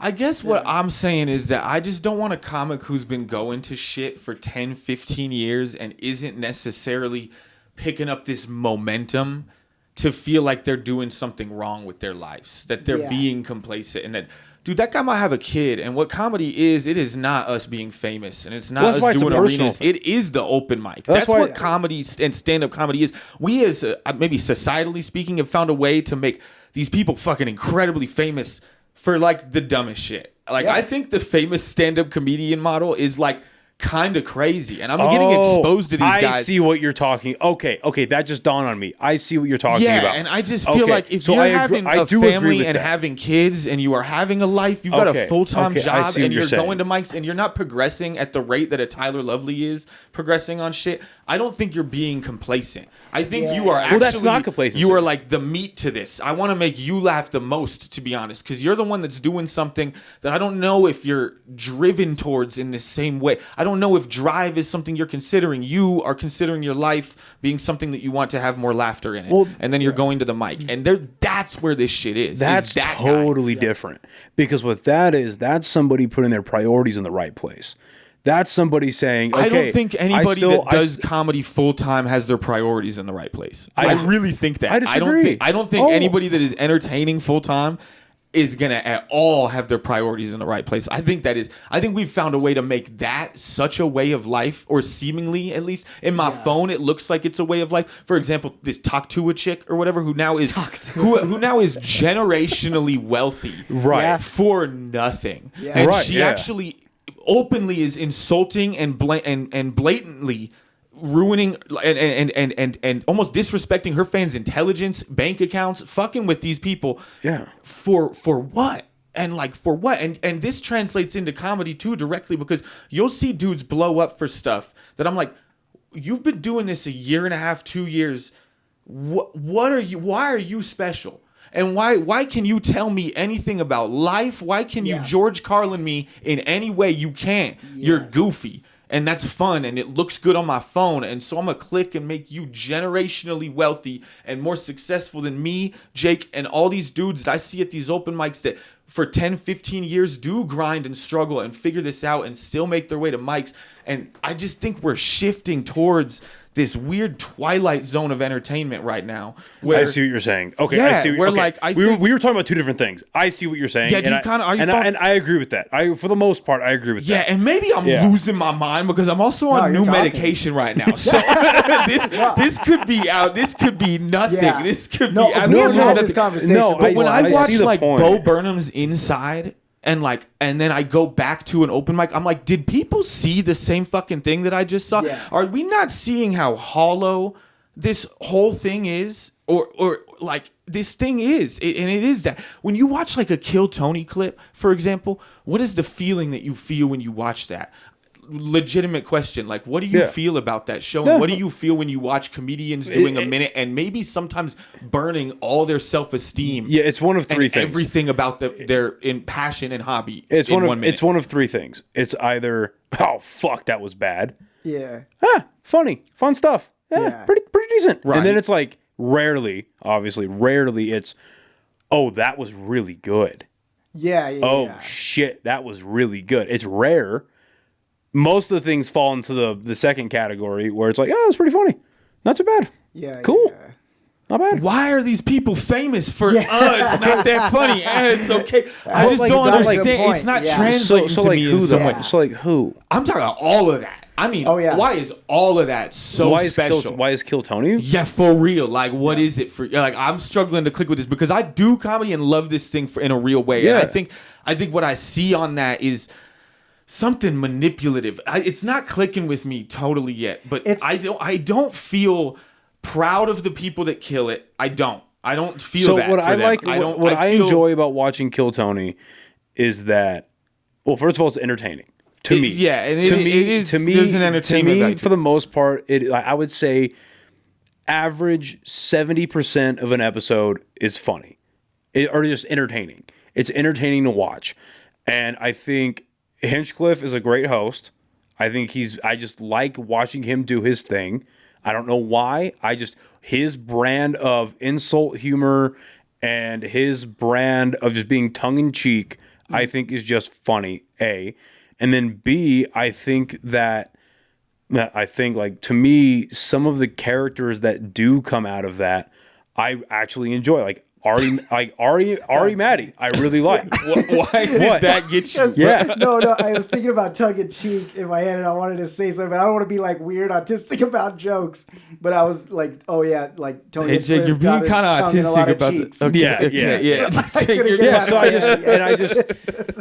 And I think that Kill Tony effectively for stand-up comedy, Kill Tony and Rogan's podcast have now become, they're like the modern day Johnny Carson, but split into two, where Rogan is the interview section, the massive interview section, obviously. Yeah. And then the Kill Tony part of it is the stand-up section. And don't get me wrong, there have been some misses, like he really fucked up by giving Drew Nickens a fucking golden ticket, by making him a regular, because Drew Nickens is not funny. Yeah, this is why I'm like, he just keeps fucking up. And now because these people like Rogan and Hinchcliffe, they have so much influence in the stand-up comedy world where they can make like Hinchcliffe has effectively made the careers of Cam Patterson, Uncle Laser, Ari Maddie, William Montgomery, fucking Hans Kim. He's made their careers. Now, from what I've heard of all those people that I've just named, if you go to their shows, they're great shows. They objective, like the person, believe it or not, the person that I've gotten the most positive praise about from people that have directly either worked with him or seen him live is Uncle Laser. Oh, shit. And I hung out with Uncle Laser for like a little bit when I was in Austin. Yeah. First of all, he's like that in real person. Yeah. In real life. Like that character on that's how he is in real life. Yeah. So that's just him, but the nicest fucking guy. Yeah. Like, because I guess him and Maverick used to be roommates for a little bit. Oh, and so Maverick introduced me to him, and he was like, hey, this is my friend Noah. He runs a podcast in Albuquerque. Yeah. And could you tell me some Uncle Laser jokes, though? I haven't seen him live. I mean, what do you like about this guy? It's not his comedy. Well, his stuff on Kill Tony was pretty funny. Can you name one Uncle Laser bit? But I also can't name like one fucking. I mean, that's not true. I can name 5 Colin Quinn bits off the top of my dick right now. Okay, perfect example. I've watched Colin Quinn specials, but I can't name his material. But I can recognize he's a funny guy. Like that red and blue thing that you showed me. Yeah. I thought that was fucking. Really that just comes off the top of my head. It's the most recent one that I saw. Watched it? Yeah, it was funny. Yeah. But my point is, and bringing all this up. Yeah. My point is that the entertainment value that I get out of Kill Tony is that it's just entertaining to watch, and you get to like. You see like microcosms of different, because again, I'm a stand-up dork. You see microcosms of different not only just stages of people that maybe are trying stand-up comedy for the first time, or they're actually actively working on it. Because like, how long have you been doing stand-up? Oh, 3 years, 5 years, 1 year, 10 years, right? Yeah. And you see a microcosm of what these different people are coming out of, like different parts of the country, because people fly in from all parts of the country, all parts of the world to go to Kill Tony. Yeah. So you see a microcosm of what stand-up looks like in different parts of the country. Yeah. And it's just an entertaining thing to watch. Like at its highest end, there's no way you can watch the Shane Gillis, Adam Ray, Trump, and Biden episode and not tell me that's some of the best stand-up comedy related material that's come out in the last 5 years. Yeah, there was some that good shit episode is fucking gold to me. I loved that shit. I don't know about like best in the last 5 years. It was entertaining. Shane good. Gillis It was good. and Adam It was Ray good. as Biden was fucking phenomenal. It was funny. It was funny. It wasn't like Yeah, I thought it was. Yeah. I mean, it's good. It's I good was shit. fucking dying. I'll be honest, but I'm also. But then again, maybe I'm not the best control group to ask because I'm a fanboy. I've been a fanboy of Rogan and all those guys for the better part of 10 years. And I guess what I'm I'm just wearing trying the to fucking figure hat. out Yeah, that is true. is if comedy is about the thing that I connected to, or if it is about something else. And I don't know what the answer to that is. But it just feels weird right now. What I think is there's a boom, and Yeah. it feels very weird that there is such a boom, and I don't necessarily understand it because a lot of the stuff that I see on my phone, I do not particularly love. I don't particularly love it. It's fine. There's good stuff. I see a lot of good stuff. I don't understand what's going on. Oh, with I'll tell you stuff, why man. stand-up is booming. That's obvious. Because life is getting fucking crazy. I mean, is my opinion. Because how stressful and how crazy life on a bigger scale between... We've almost been in World War III. In the last 4 years, World War III has almost started 5 times that I can count, right?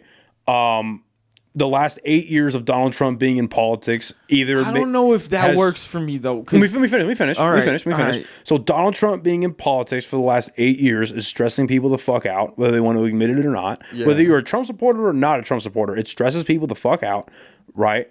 And just now that we're all so hyper connected through the phones and through social media, cortisol levels, just being stressed, has been an all-time high, and it's only growing. So people are looking for ways to escape. Why do you think that even when we were in the height of and we still are, the height of a horrible recession, economic depravity is happening right now, why the box office is still booming for a lot of movies, why stand-up comedy ticket sales have been up 350% as of like April of this year, because people still need an escape. So that when you're on your phone and you're scrolling through Instagram, if you can, oh fuck, Ukrainian war, oh fuck, it's Gaza, fucking thirst traps and just bullshit, and then you get a 30-second, 45-second stand-up comedy, you're like, that was pretty funny.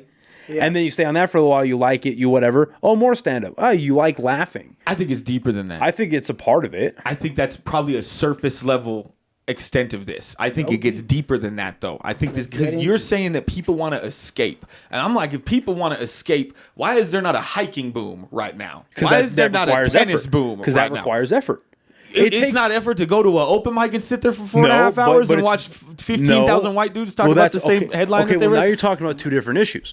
What I'm talking about is for an escape, it takes absolutely no effort, because I do it every night before I go to bed. This takes no effort. People going to open mics thinking they can do stand-up comedy, because what you're attaching to it is the actual love for stand-up. That's what you're attaching to it, right? I think people love being on their phones. Which is I think important. people want to be in their phone But more people than they want to do stand-up comedy. Right, but and we're people seeing see- the effect of that constantly in our shit. But people see stand-up on their phones, and they're like, well, I can go do that. And then they go to an open mic. That's what that is. And then they actually start doing it for a little bit of time. And they're like, I don't know if I can do this. I don't know if I want to dedicate. Because the thing that I hate the most about open mics, and that's why I've just said fuck it. And when I'm done with my set at a mic, I just leave. Yeah. Is because, dude, if you're going to an open mic, and I've talked about this fucking ad nauseum, so everyone who's listening to this, I'm sorry, but like, it is the biggest waste of time. It is like numerically the biggest waste of time, because if you're going and sign up is at 7. So let's say you make it there at 7, just for argument's sake. Yeah. You make it there at 7:10. Okay, you sign up and you sit. Let's say the show starts at 8, which it never fucking does. But let's say it starts at 8 or 8:10. So an hour of waiting. Okay, now let's say you're like 5th in the lineup. Everyone's doing 5 minutes. So then you're an hour and a half into sitting here doing nothing just to do 5 minutes. Now let's say you're at the end of the lineup. Now you're waiting for 2 hours to only do 5 minutes of stand-up. So obviously there's a big part of, that's what I've talked about a lot, is you have to make that fucking time worth it, get something out of it. And that's what I was talking about Oak and Ivy. Yeah. I bombed my fucking dick off. But what I got out of that was that I could bomb my dick off and still keep my composure. I didn't break. I stayed with what I was doing. I owned what I was doing, even though I was saying horrific things. But I stuck with it and moved on. Whatever, right? So it's a horrible waste of time, but you just have to make that time worth it. Yeah. You know what I mean? Like, so you do that over and over and be like, I don't know if this is for me. I don't know if I'm good at whatever it is that makes them drop out and not do it anymore. Right? But that's what's getting people to open mics, is that they think they can do this thing and then post the right clip on Instagram or on TikTok and they're going to blow up and be this fucking famous thing. Yeah. Now, obviously, that's going to sink real quick. Yeah. You know what I mean? That's obvious. That's perfectly obvious to me that if that's your plan, you're going to fail very quickly. Oh, yeah. Even if that plan works out. Yeah. Even you're not going to be able to hold that. But I see what you're saying a little bit earlier about the complacency part of it, because you're completely right. We're like, what I'm gathering from what you were saying is that you want to get so good at this, like genuinely good or great at this, that you can just walk into a club and you get on the mic and you just kill for, let's say, an average of 8 to 15 minutes, make these people laugh, make them happy, and then you get off stage and you're like, yeah, not only do I fucking have it, and I just did that shit, I just made all these people fucking happy for the amount of time I was up there. I don't know. Yeah. I mean, yes and no. I just overall, like, more people at open mics is always a good thing. We like people signing up. We like people doing their thing. I just get tired of, like, hustle culture being such a comedic drive for, like, so much of this. Like, hustle. Get a clip, get all this. You got to get your clips. You got to get your this. You don't got to keep grinding. And I'm just like, let's just vibe out. Yeah, dude, that is one. Yo. I noticed this. So I was talking to Robert Eister when we went to Chicago, and he said that he went to an open mic. I was there for 2 days, so I didn't have time to hit an open mic or do anything while I was out there. I just went to my concert, hung out, went to the Metropolitan Art Museum or whatever, and then pretty much smoked a blunt and dipped. That was pretty much my experience. But I asked Robert Eister, who was there for a little bit longer, went to an open mic over there. It's like, what was your experience? And loosely what I understand from him, I could be totally off on this, but what I think he was kind of describing to me as a Chicago open mic experience was about 30 white dudes, same white dude with a notebook. About 30 white dudes with a notebook.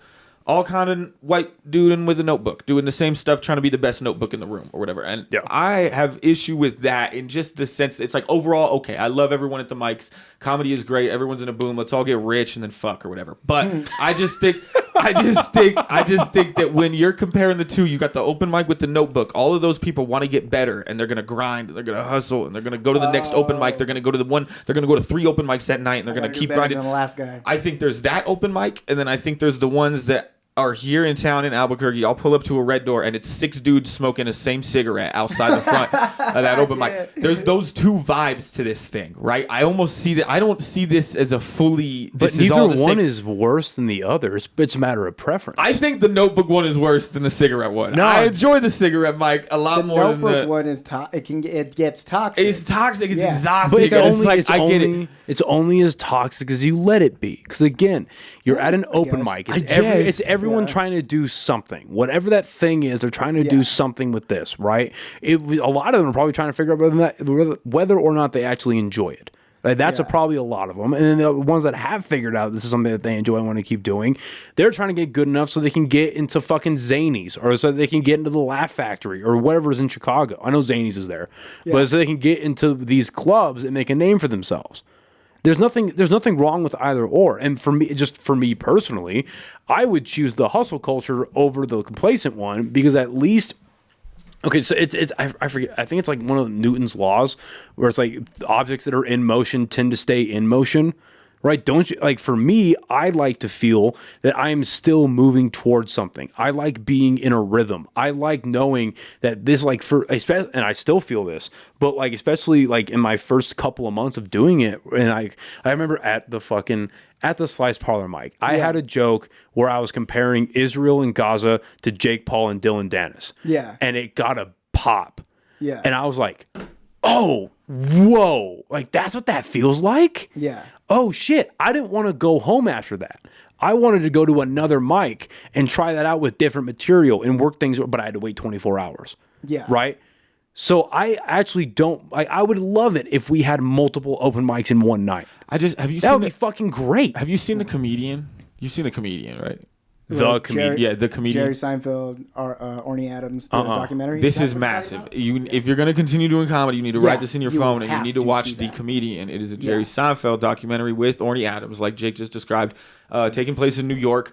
And it kind of shows the experience and work and thought processes of two different comedians. Yeah. With two Fuck, I gotta vastly watch that different again. success levels, I might add as well. And I don't know if that's supposed to be an implied factor in this. I haven't seen it in a little while, and I haven't really watched it with fresh eyes, so I would need to kind of reanalyze it to be able to make an assessment like that. That is the whole point. Yeah. But, yeah, just looking at the Wikipedia synopsis. I think that's the whole that's point. kind of the vibe of it, is that there is two different successes to this.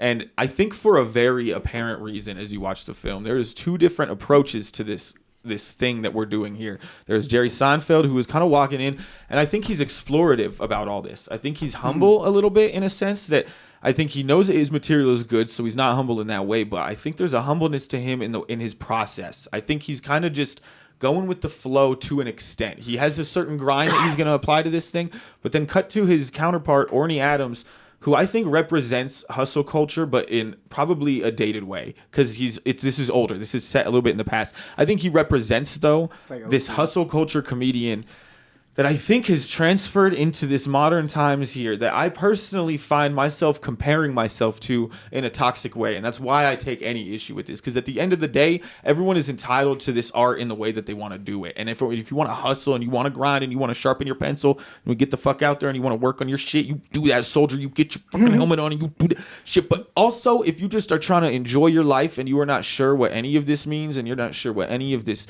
goes to or leads to, but you know that you want more laughter in your life and you would like to be the source of that, then I think there's another avenue to this. And I'm trying to explore both sides of this coin here, right? But this movie Comedian is fascinating because you're looking at Jerry Seinfeld, who approaches this in what I would consider to be a much more laid back and healthy way to be doing comedy. He's talking to people, and I think he's a little more associated socially with this thing than Orny Adams is, who is very grind culture. He's got laptops, notebooks. He's got all this shit, and he's studying. He studies his material. He watches tapes of his shit, and he analyzes everything to the word, and he's like cranking it and working on it. Whereas I think Jerry Seinfeld is having a conversation, and he's using his jokes to levy that conversation in his way. And I think that's a very healthy way to look at this stand-up comedy. There's another alternative to this where you think that all you can do is get better at it. I don't think you get better at comedy. I think what happens is a good comedian gets better at being themselves. Yes. And then that shit lights up. All that shit starts working for you. Arenas start becoming a thing because you are now resonating to people in this incredibly authentic way. And the only thing that you should be working on is not necessarily doing 4 mics a night, but making sure that the one mic you do is a healthy one. One that you represented yourself and you took your time. You maybe ate some dinner before that mic and you said what was on your mind and you made jokes about that. Oh, I agree 100%. Yeah. And that's the healthy way to look at this. And so that's my only thing, is that overall, everyone is entitled to whatever they want to do in terms of comedy, art, music, if that's how you want to do music too. There's a lot of very technical musicians that I personally do not find myself very fond of. I don't listen to a lot of prog rock. I can't really get into a lot of prog rock. It's very technical and gorgeous for that. There's like a lot of really good... It fucking sucks. But I couldn't even define what prog rock is. I mean, there's shit. It's out there, bro. I mean, talk to Jared Ostrom on the next OnlyKings. He'll send you down a rabbit hole, bro. It'll be the most Caucasian, tattooed up rabbit hole. Theater? Yeah, it's shit like that, okay, bro. I like shit Dream Theater. It's fine. Yeah. It's fine. You know, it's an approach to it. I personally am not going to select prog rock over something that I connect to better. Yeah. There's music that I connect to in real ways, and like it's because of simple lyrics, often simple melodies and things that I find that really resonate with me, and I think that extends perfectly to comedy. I think there's an approach that you can take with this thing where you can compare yourself and you can contrast and work on yourself, and you can move to a city with better mics population and with better mics and more coverage, and you can maybe get in front of the right guys, or you can sit in your hometown and you can try to make your home life a little better. And while you do that, write some jokes about it. And while you're writing some jokes about it, go tell some jokes about it. And while you're telling some jokes about it, maybe shake a couple hands and bring some weed. I think there's that approach to it too. And I don't know. I see a difference in mindset here. I do think that people these days are very bipolar. We are one or the other, right? Where there's like people taking either this side or the other side. And I am dropping this equipment like a mother. Do you want me to connect it for you? No, I got it now. Ready? This is the one. And that was it. I swear it's staying up for the rest of the podcast. But listen, so that's my thing, is that I feel like people are very, is it bipartisan? Is that the word I'm looking for? No, where no, two areas it's a binary thing. Yeah. So it feels binary. But I think you can walk and chew gum at the same time. I think there's a happy medium where you can. I think you hit the nail right on the head. Yeah. Personally, when you said that. Basically, the better you know yourself, the better you're going to be at stand-up comedy. 100%. Because the worst thing, not the worst thing, but one of the clear, like pitfalls or a clear weakness or just something faulty in someone's. God, Jesus damn, Christ. God, that was the most Republican burp I've ever heard in my life. That shit, that shit. That burp had tariffs, dude. That burp had tariffs. That burp fucking hates Hunter Biden. That shit, that burp came from the voting booth, bro. That shit, clean house. Say that burp had tariffs? That shit had tariffs in it, bro. It's fucking. That was rough. I'm glad you broke that ice over because I have been farting in this room for like it has been. What are we 45 in? I've just been cutting. So look, I think you can walk and chew gum at the same time. Yeah. I think that. So again, one of the biggest pitfalls for a comic on stage is that you can clearly tell that the easiest way to put it, for me at least, is you can tell that they don't believe the shit that they're saying. They're just saying it because they think it'll make you laugh. Yes, and right? I see a ton of this. And that's why you have a lot. Now, granted, like there's a lot. I think we've talked about this before on the podcast where it's like virtue signaling comedy, right? Oh yeah. Now these people believe this shit. Yeah. But they're still only saying it because they know it's either an easy laugh or they get the clapter. Yeah. You know, it's like give it like, can I get a fucking boo for anti-trans or for anti-drag? And then you hear the crowd like, anti that sucks. Yeah. Boo. You know what I mean? Like that's bullshit, right? But then on the other hand, you have it where people just make fun of Republicans or they make fun of the way they make fun. It's all sides. It's usually political, right? Where it's all sides of the spectrum where they say the thing that they know that generally speaking it'll get a laugh, but it's one thing if you believe it and you firmly are like, now I think clapter's bullshit, but where you clearly believe it and you're making jokes about it because this is how you feel, right? Yeah. You believe what you're saying. But if it's just hollow and it's inauthentic, right? And you're just like you're not a conduit for laughter. You're just this like empty vessel. You're like a jukebox. Yeah. And you're just saying the hot button issues of the time or whatever, right? That's one thing, right? So it's not and I think and I found this myself with writing about material that I think is funny or writing my own stuff where I'm like, oh yeah, this is how I feel about this. This is how I like, okay, I get that. All right, that makes sense. Like a great way that I heard it put was by Maverick. When I did a podcast with him for the first time over in Austin, he was talking about Sammy Anser, where he was writing with Sammy and Sammy was like, well, how does that make you feel? Yeah. What were you feeling when you wrote that material? Was that true to you? That type? So I kind of took what he said and put that in my back pocket. Out Sammy Dude, Anser. Yeah. Sammy is fucking awesome. So I'm just like, okay, that makes sense to me, right? It's like it's very clear that the better you know yourself, the better of a comedian you're going to be generally. And then secondly, I think you hit the nail on the head when you said conversational. The best comedians, in my opinion, the very best comedians they're not telling you jokes. They make you feel like they're having a conversation with you, but for this conversation, you're silent the whole time and they happen to be the funniest person in the room. And I think someone like Shane Gillis is a perfect example. Yeah. He comes off as just the funniest guy at the party holding a Bud Light that's making you laugh your ass off. You're not going to remember his name the next morning because you get Sam Talent because you got so fucked up that night. You're not going to remember his name, but you're like, man, and that dude made me laugh. Well, with that, I wonder how much of that Shane Gillis is writing. A lot of it. Is he though, or is he actually speaking that with a Bud Light? He remembered that, did it at the club the next night, and think it's worked both. on it. Oh, Now I it's see what you're saying. recorded I think and it's he's working on both. it. Because I wonder how much he's actually fucking writing, or if he's playing can't Xbox, jacking imagine off, him writing, drinking yeah. beers with Mark Norman, and then he comes up with 15 new minutes that he talks about the next night. I wonder. Maybe he's in the category that you were talking about. Living life? Which is or no, in the beginning he was writing a lot, but now he has the formula in his head where he understands his funny. Yeah. And that's what Which I'm... goes back to you. I can see as that, the where more you know yourself, Exactly. the better You have comedy to you'll be. write to get there, is what 'cause, you're like, saying. exactly. Writing gets you to that point where you're thinking in that frame of mind, right? Yeah, you need to understand you're funny. Yeah. You like, because like there's archetypes obviously, but like that's what I'm still trying to figure out is like, how am I funny on stage? Like what surprised me was doing that block show that the three of us were on, where I wasn't getting a whole lot of laughs with my material here and there. I was getting a little bit more laughs with my like more like ugly, vulgar stuff, because the way that I was saying, I guess it comes more naturally to me or whatever it is. But whenever I would say something and then talk to the audience, and I was like, "Hey, fuck you guys," I was like, "Oh, fuck y'all," that got a bigger laugh. And I was like, "Oh, am I?" I forget who I was telling this to, but I was just like, "Oh, am I a heel?" They said that to me. Yeah. It's like, "Oh, maybe I'm a heel on stage." Like, it's very tongue-in-cheek. Like, I'm not up here to make anybody mad. I'm not up here to insult anybody. But maybe I'm the type of comic on stage where I'm like the insult type. And maybe that's why I gravitate to people like fucking Hinchcliffe that are Hinchcliffe, Anthony Jeselnik, where they are the insult comics. They are heels on stage. And maybe that's my brand of funny. Maybe because that comes... I mean, darker stuff, being mean, has in conversation, but in a fun way, right? That has always come natural to me. Just being like, that's why, I mean, personally, that's why I think I did so well at the roast. I mean, God bless AJ. I love AJ to death. He didn't write worth a shit. He did a very bad job. So it was mopping the floor with him. But against AJ Matthews, he's known for being a great comic. Do you know what I called? Real quick, do you know what I called AJ on stage at the block? Oh, God. AJ De Leon. Of course, I called AJ De Leon. I said he was Big Mac Miller. I like that.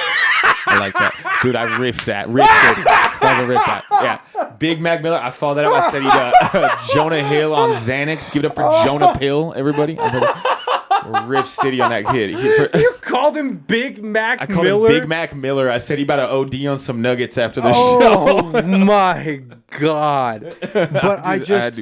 But to my point, is like, but against AJ Matthews, like, he had some good shit against me. 100% he will, too. But like, I still wiped the floor with him in that roast battle. And I've been thinking about that a lot. Yeah, there's no more in there, dude. I love those fucking Mike and Ikes. But no, I think there's an element to that where just being mean comes naturally to me.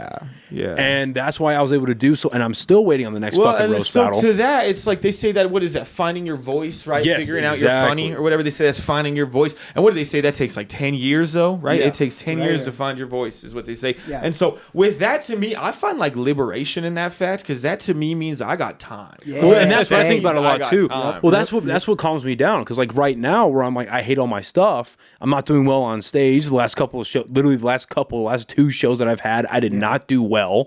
But I'm also like, okay, I'm only a year and a half in. Take a fucking breather, but just keep working. Yeah, just stay doing your thing. Because I think, and you know what I think really influenced this too, is how heavy of an impact places like New York and LA have on stand-up comedy. I think that really, and Austin now too. Yeah. Because I think in scenes like that, I think it's very realistic for people to be able to hit 3, 4, 5 mics a night sometimes. I think that's pretty in your pocket. I think that's pretty doable. Yeah. I think the distance between Dry Heat Comedy Club and where we parked our car is probably a couple clubs, or at least 2 shows. I think we're talking like you can, in a vicinity, you can start hitting stuff, making routines like that happen. I don't think that is something that has always been necessary, because when they say that it takes 10,000 hours, right, or whatever, it takes 10. What is it? Yeah, it's 10,000 hours to get good at something. 10,000 or to perfect it or to master it. Yeah. 10,000 hours to get good at something, to master it. Does that mean that in order that you can rush that 10,000 hours? No. It's a 10-year deal is what they're saying. They say that it takes you 10 years to get to that point is what it is. You can break that down 10,000 hours and maybe try to rush those 10,000 hours. I think it's a 10-year deal. But that's also an average, right? For some people, they don't get great at something until year 15. But then for some people, they just hit their fucking stride on year 5, and then they get great at year 8. and then they're way ahead of the curve when that 10 years rolls around. Now, a lot of that obviously is something like stand-up, which is entertainment. A lot of that is the innate talent. Like, there are people that are just born with it. There are people that just take to something very well, whether it's playing the guitar, playing the drums, singing, like doing stand-up. You just have the personality. But then there's some people that just aren't. And I think I find myself in the second category where I'm not naturally, I've never been like socially funny. But whenever I have been socially funny, it's because I roasted the fucking shit out of somebody. Or I said something so fucking horrible. It's like, oh my God, what the fuck did you just say? You know what I mean? But I've never been like the very charismatic, very like lively social guy. I'm learning to be that on stage, right? So I'm in a deficit in that way. But there are some people that just, you talk to them and in the first 30 seconds, you just feel comfortable. You let your guard down. It's nice to talk to you, man. You know, and it's those people that start doing stand-up that have years ahead of other people like me who have to learn what that feels like on stage. Yeah. Like how I'm obviously I'm speaking to you guys on a podcast. How do you take that to stage? Like no, it's way different. Way how I am on the podcast is way different than I am on stage. Yeah. I'm still myself on stage, but it's still a performance. Yeah. I've smiled when I've been laughing. But that's really it. Yeah. You know what I mean? Like when you're on stage, you have to find yourself and then keep moving forward that way, but it's still performative. Yeah. Right? For me, it's two very separate worlds. But then when you talk about something like Shane Gillis, he's the same person on his podcast that he is on stage. He has that going for him. Yeah. You know what I mean? He still has that tool in his tool belt that's been evergreen. Like, I guarantee you that's been something that he's been able to use on year one that he can now use. I think he's, 11, 12 years into it, 13 years or some shit like that. Yeah. So far into it that he's now able to use that. Yeah. So there's people that take to different crafts naturally. And when you take to something that isn't naturally you have to learn how to mold yourself a little bit, and you change along with it. But you mold and you learn, like you find your voice. And you find what your funny is, and you bring that to a stage, and you make people laugh. Yeah. Yeah, that is something that I've been, trying to, keep in mind. Because, when we're outside dry heat, we're just, outside fucking around until the show starts. And it's I think I've said this before. It's how do I bring that energy to where we're fucking around having a good time to the stage? Because if you're having a good time on the stage, the audience is, for the most part. Oh, yeah. And so I've been trying to, kind of keep that in mind to where I'm I need to be the same goofy, fun guy, from that I am just regularly. Just gotta be fun, dude. And then, yeah, exactly. Gotta be fun, dude. Just gotta be fun. But then on the other hand, there's comedians that aren't fun on stage, but they're funny. You know what I mean? They're mean on stage. They're heels. I keep remembering Anthony Jeselnik, but he's a great example. Yeah. He hardly smiles. And I watched a podcast with him recently where he actively tries not to smile. Yeah. Where he actively tries to stand still and not smile, but the shit that he's saying and the way he delivers, it's just all the way. Well, what do you think about Jeselnik right now? It seems to be that he's going to war with Rogan and a few of his dudes. What it looks like. It looks like he's kind of looking for the smoke. I'll answer that question, but I got a pee real bad too. Okay, do your thing. It's all good. I'm gonna just make out with Jake for a couple of minutes on stage. What are you doing, dude? What's good? Is this gonna just be recording? Because if so, we will get sexual. I just want that to be clear. I mean, all right, dude, we're going there. Listen, can I tell you something, Jake? I also have to pee, first of all, but second of all, cannot keep this piece of electronic equipment. Does it not go on top of the table? No, I know. I can feel the Velcro where it goes right here, but every time I stick it don't fucking do that. Okay, so we're going to try to hope that stays. It'll fall again. Right there. You know what I think my problem is, Jake? I think I've uncovered it, bro. So this is my issue. I think I hate famous people.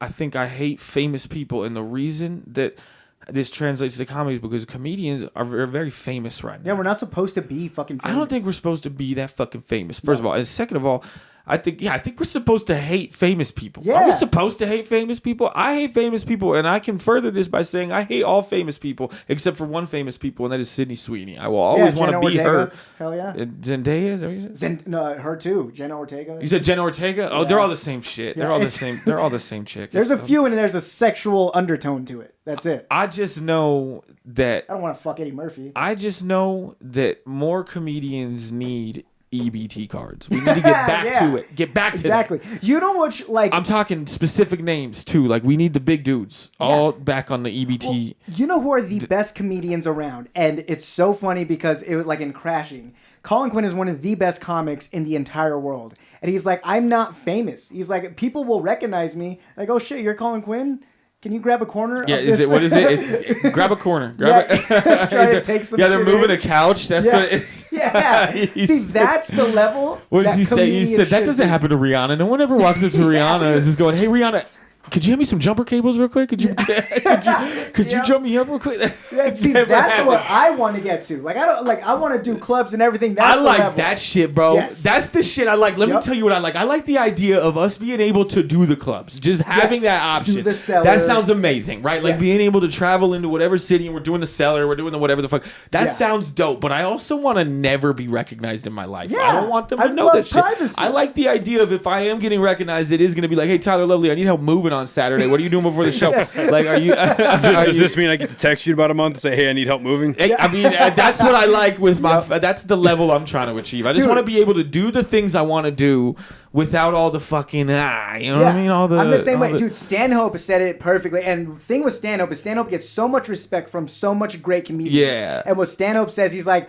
I am famous 100 yards away from wherever I'm performing. He's like, outside of that, nobody knows who the fuck I am. I like that. That's fucking I like that awesome. a lot. He's got a cult following, people who love him. That's the level. The level I'm trying to hit. I just want to be able to go up to my child one day and I walk up to my 8-year-old daughter and I say, hey, I'm not going to be able to go to your band concert because I'm at Zany's in Arizona so I'm just going to be busy. I'm going to be, I want to be an absent dad, thank you. That's all I want is absentee father. Once I can hit absentee father, financially responsible absentee father because I'm making enough club money, then we're all good. That's all I want. He's not a degenerate. Yeah, I don't need to hit all this whatever. I don't need the followers and shit. Yeah, no, I don't need Catholic school, I'm not going to shit, but it's a good education. I'm not asking for everything, dude. I just want to not be there for my kids. That's all I want. Like, is that insane? God. That is the life. What happened to that comedian? The guy that just wanted to be on the road, you know what I mean? And he just wanted to just He's at the never Olive see Street his Cafe having this same conversation. That's the kind of comedian I'm into, bro. I like that. I don't need all the credits. I don't need all the TV and the movies and shit.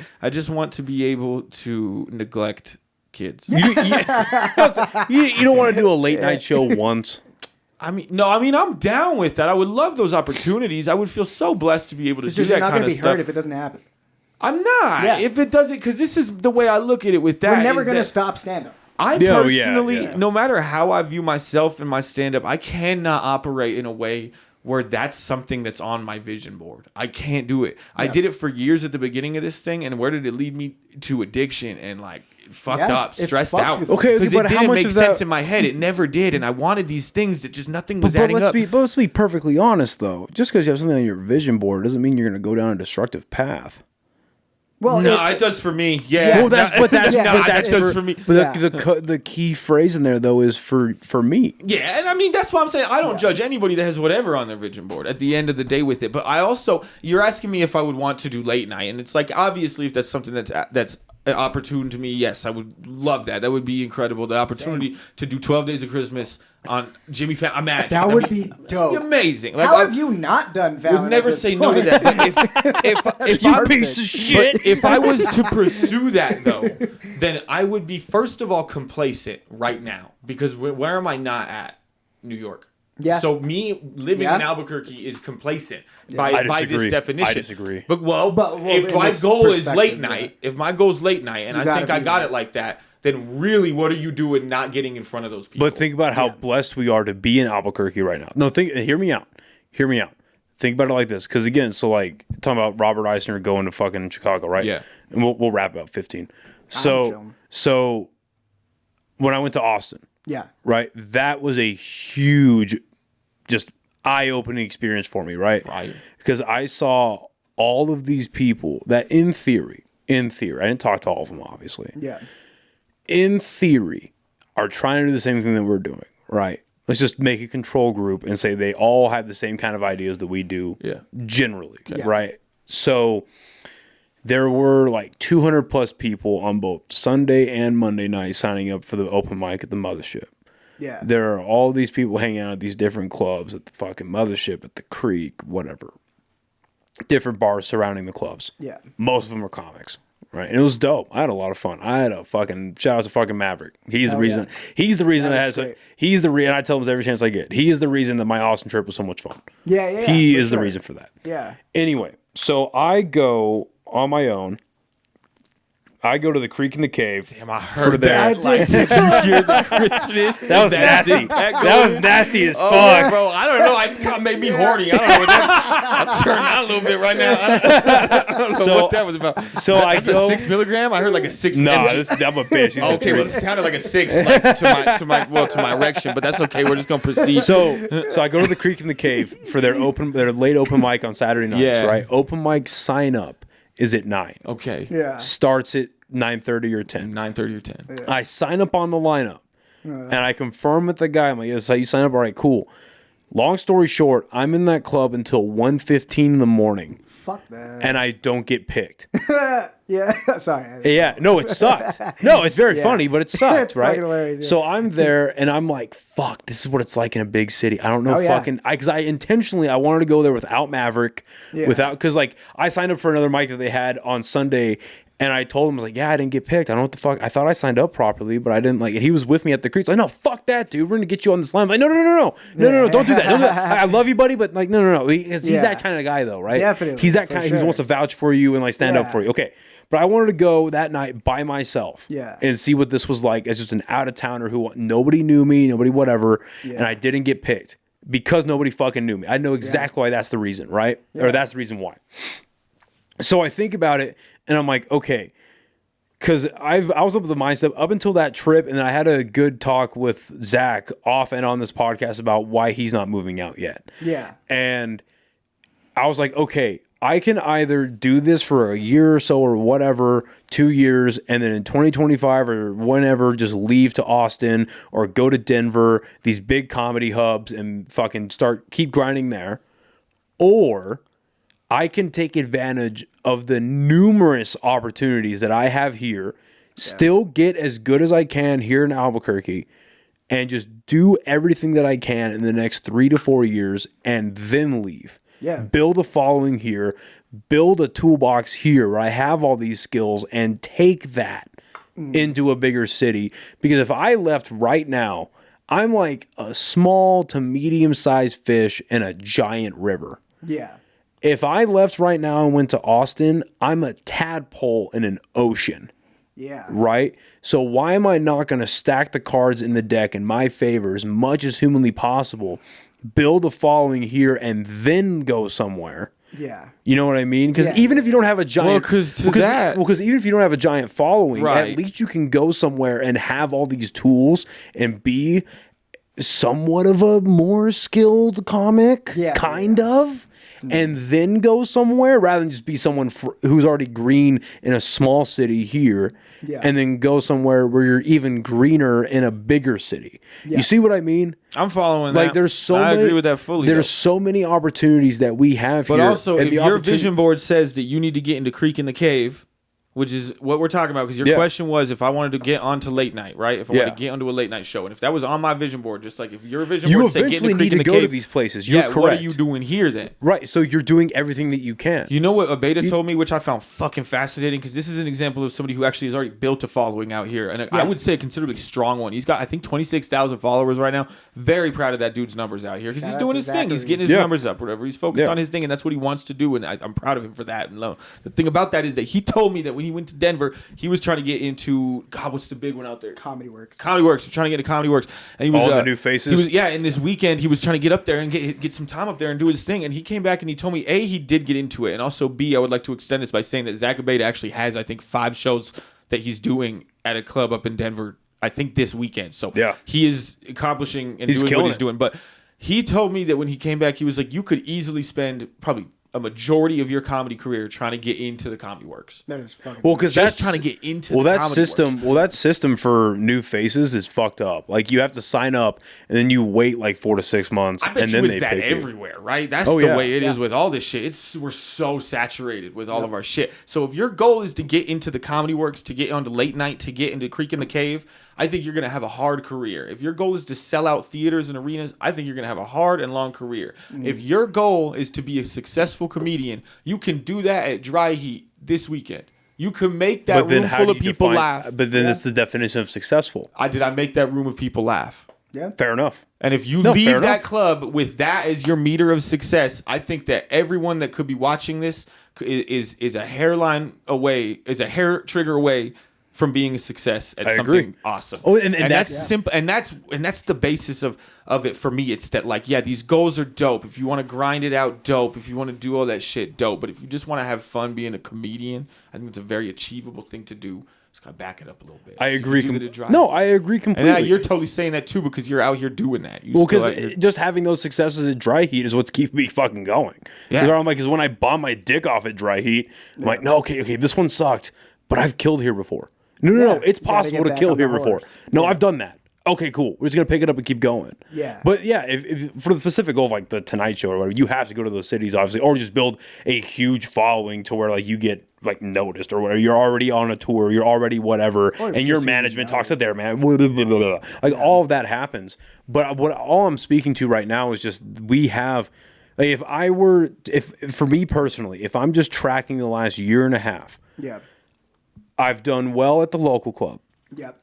I've done well at the big local club. For a weekend, I've done well. Yeah. Me and AJ have 2 rooms in the city, both in downtown Albuquerque and up in Rio Rancho, Bernalillo area. Yeah. That's fucking crazy, right? And if I really wanted to, and if I felt confident enough that and I don't right now, but when I feel confident enough that I have a working 10-minute set that I'm happy with again, I know that if I'm like, hey, Sarah, can I get a set in a couple weeks? I know she'll hook me up. Yeah. Because she's seen me do well and because she's nice. Mm-hmm. Let's just be honest, right? Because she's nice and she's seen me do well. Yeah. I have a track record of doing well at that club and she's a decent booker. Yeah. So it's like, I know I have a lot of opportunities. Like, I know that if I left right now and went to Austin, I don't have any of those.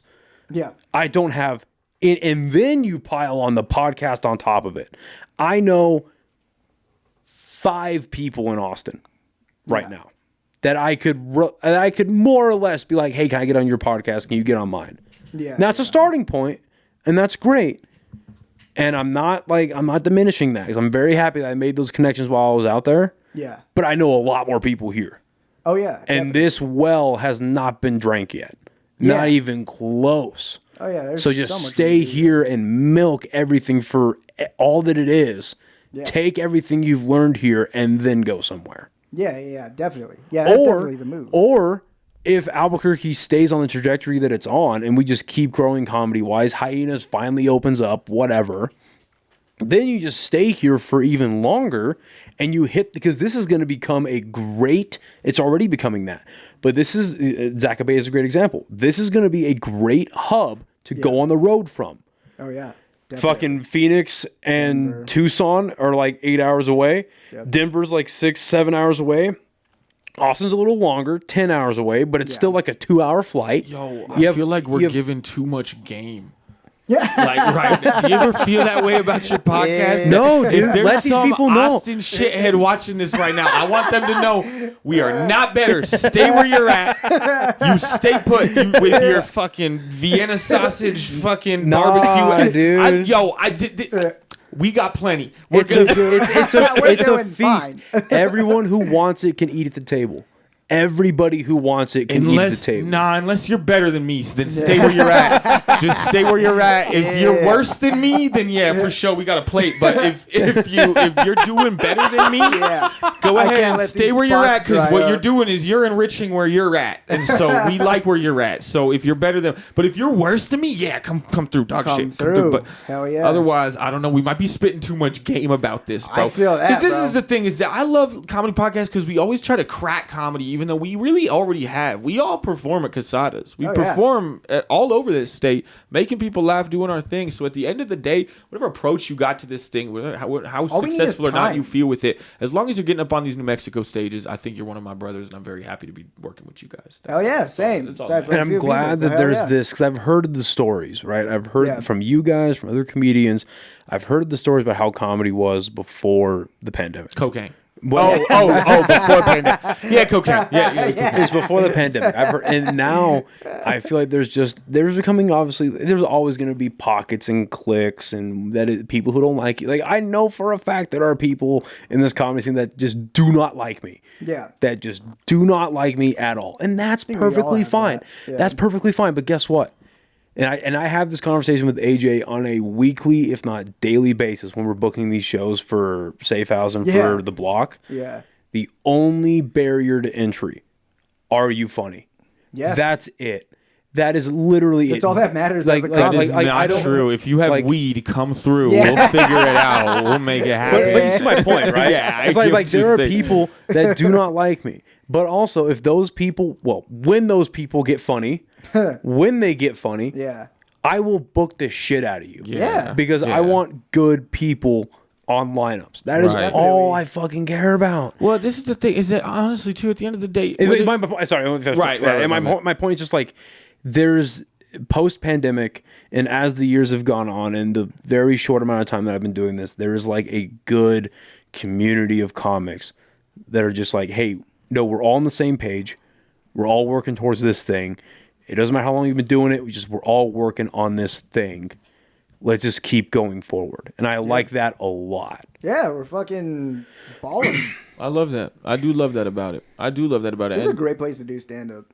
I mean, it is too. And you know what, to kind of extend that though a little bit, because I noticed that you were kind of saying that, there's sometimes issues about if people like you or not in this scene. I mean, because it's a small scene, so we do kind of face that a little more than I think grander scenes do. You know what I mean? But at the end of the day, I have learned through my 6 years in comedy or whatever it is that honestly, you don't have to like someone to be on a show with them. No, exactly. That's what I've learned. For example, I cannot stand Jared Ostrom, but I just cannot stand him. But I'd suck his dick if I was drunk enough. So you don't have to like him to if I can work with him. You can figure something out. So that's the message: is that if you like him or not, suck their dick when you're drunk enough. That's what the message of today. Got you. That's, you want to fucking do something in this business, you gotta suck it. Yeah, suck some dick. Exactly. That's the message. That's going to come back to haunt you in about 10 years. We can't close on that. Yeah, there's no way we can close on that. That can't be the message of all of this.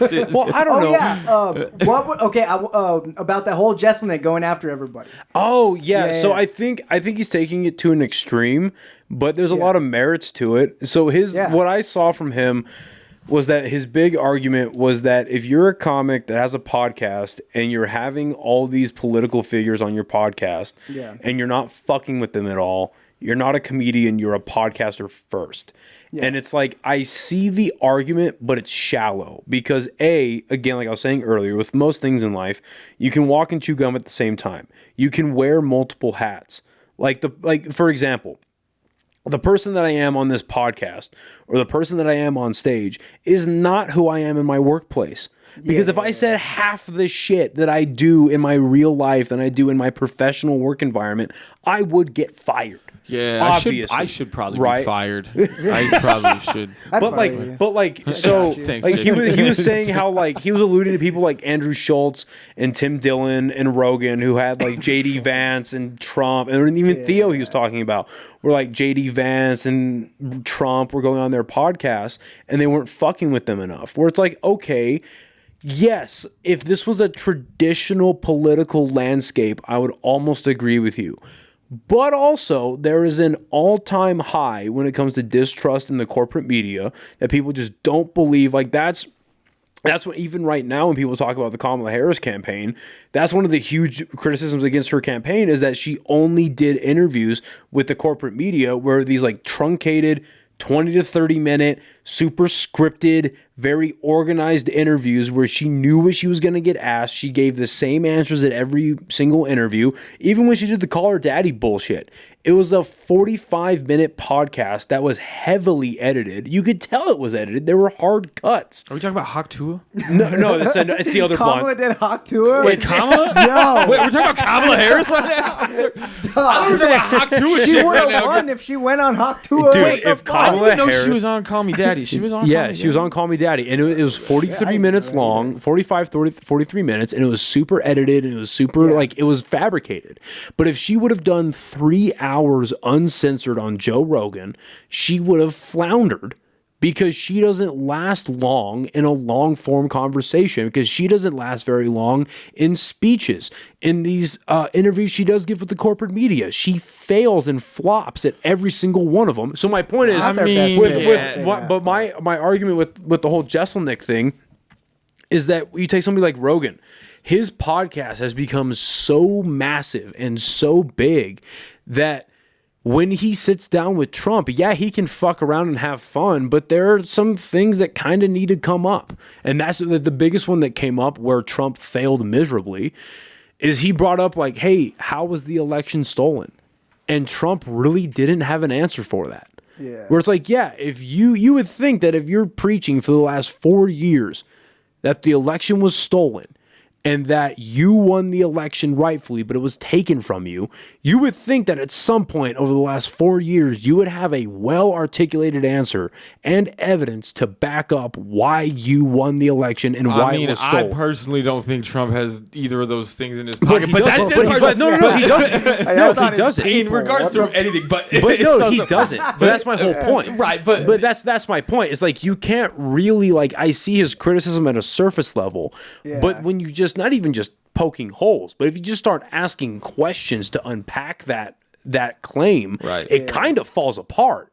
Well, with Jesselnick, it's like, I understand 100% where he's coming from, because you are a comic. You have this fucking suit guy on your podcast. Fuck with him. Well, like, and that's what are you doing? Dude, nobody wants to hear a comedian talk to a presidential candidate about taxes. You know what this Talk reminds about me of? It dicks. feels like they're doing watch. too much. Like, you remember when your weed guy started selling coke all of a sudden and it didn't go well? Like, it didn't. You're like, I get what you're trying to do. Like, there's more money in that. So my argument, my counter argument, my counter argument to that is watch Tim Dillon and JD Vance. Is there a lot of fucking around? Yeah, dude. Tim Dillon fucks around with JD Vance a lot, and he plays around right back. It was very surprising. I've got to be honest. It was very surprising. But my point is like, I see the argument, but it kind of falls apart when you just start asking questions. Like, personally, I just think it falls apart. Yeah. Like, questions like what? Well, we start asking like, okay, well, why can't you be two things at once? A, B, what defines fucking around? What's your real barometer? Make them uncomfortable. Okay. Well, debatably the answer. So let's do these one at a time. So, Debatably, the answer to the first one is a jack of all trades is a master of none. That would be my argument. But to why are we walking and chewing gum? Because when I'm doing both, I'm doing neither is good. I'm gonna tell you that's real shit. You're telling me you can't walk and chew gum at the same time. I have brain damage though. Hey, come on, I got some brain damage. This is different. Okay, so just because I struggle with that doesn't mean everybody's struggling with that. But yeah, okay, look, it's sometimes hard for some people. But that's what I would say to that, is that definitely a jack of all trades, master of none in response to the first one. So what was the second one? Okay, so we'll stay on that though. We'll stay on that. Okay, because. So if you juxtapose the interviews with the corporate media in a podcast, right? Corporate media, highly edited, no fact checking, and it's either a softball interview that goes nowhere, or it's the what's his fucking name? The podcast, it's right? Which is the alternative is lightly edited, no fact checking. No, it's this dude from Fox News who interviewed Kamala Harris. You lost me at Fox News. And yeah, exactly, exactly. And all he did was yell at her. Tucker? Like, no. He's been gone. It's just Brett Baer? Yeah, Brett Baer. Well, yeah, but Fox News is not an example of where this media... Let me finish. All right. Let me finish. I'm just saying corporate media, which is Fox News, when they interview Kamala... They're like... Well, that's my point. But that's my point. They're dying, right? So when he interviewed Kamala Harris, he didn't give her a fair interview. He just yelled at her the whole time, and they just went back and forth and became a shouting match. And he's like, we have to stop now for time. But then when you put someone like Trump, right, he's great in these interviews where he can just use sound bites and he can just go back and forth like that. But then when you put him in front of somebody like Rogan, where they sat down for 3 hours, you get to understand who this person is, like, because you can only bullshit for so long, right? So, like, what's the objective? Are you going to these interviews just to make these politicians look stupid? Are you saying that Joe Rogan has no agenda when he sits down with Donald Trump? You don't think there's he's actually totally he's in the middle. He has no stance. I think there's he's not a conservative thinker in any way and has no moral interest in maybe backing him whatsoever. I think he's and he said this himself. I think he's a disgruntled liberal because like you have all these idiots from the left when they're doing these postmortems on Kamala Harris's campaign where they're like, how did Kamala Harris fail? And they're like, well, the left just needs their own Joe Rogan. The left had their Joe Rogan. His name was Joe Rogan. He was a Bernie guy. He was a left. He is a left. I remember he was. He is a Bernie guy, but that's but he's a lefty. But then with all this bullshit and all these attacks that came after him from the left, when he sits down with somebody like Trump, yeah, he's not going to sit there and give him this hardball, super like, why did you fuck this up and why did you do this interview? But he's sitting there. And he's trying to give the listeners, right, his objective. It's all about objectives, right? His objective was, who is Donald Trump as a person? How much can we find out about Trump as a person in 3 hours? And I think there was a lot of that was accomplished in those 3 hours, as opposed to Kamala Harris or even Donald Trump sitting down with the corporate media for 30 to 40 minutes. Nothing about Trump in that interview. I didn't learn anything about Donald Trump. I didn't watch it with more attention than I do put into like fucking Rick and Morty with a blunt in my hand, to be honest. Yeah. But I don't know. So that's my thing with this. I didn't even watch. I'm not too invested in all this in the first place. But I just feel like, do you not think that like these podcast dudes have any agendas or invested interests or anything that they're trying to protect? So I think there's no fan bases that they want to not offend. So I think their vested interest is they are all, if you can find a common denominator between people like Tim Dillon, Rogan, Theo Vaughn, Andrew Schultz, if there is one common denominator, it's anti-censorship. I think that's what they're about. But who's ever censoring these dudes? They sold out Madison Square Garden. Anti-censorship is fucking crazy. What are you talking about? Who is censoring Joe Rogan? YouTube, first of all. Oh, well, YouTube is heavily censoring them. Are they not the most heavily viewed people in the world right now?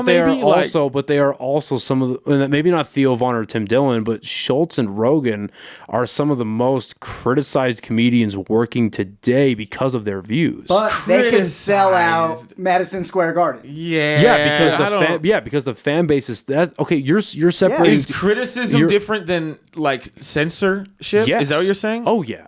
Because they are criticized, but I would argue that it is different. You're saying that these people are censored, and I'm saying they're not. They're criticized. No, because censorship. But are they censored? Yes. Who's censored Andrew Schultz right now? For sure. YouTube, didn't he just try to fuck Kendrick Lamar? But that's okay. But that's not political. If this was possible to censor these guys, here's now a great would example. be the time. So here's a great example. He just tried to fuck Kendrick. So whenever you watch, we brought up Kill Tony earlier, right? Yeah. If you listen to a Kill Tony episode now compared to a Kill Tony episode even 2 years ago, there are so many more words and phrases now that get bleeped out or get muted. Is this not because of ads? No. You don't think this is Kill Tony doing this whatsoever? No. You don't think that they have invested interests in parties that want to invest in their show and give them money, and therefore there's a so you would need to prove that to me. No, then. with how you would need, before I can take a side on that, I would need to see proof that they don't have any ads that have any stipulations on what kind of words, verbiage, and stuff is being used. Because if I totally saw that, I could get behind you on this. So the way that I would rebuke that is how they speak about their sponsors, first of all, because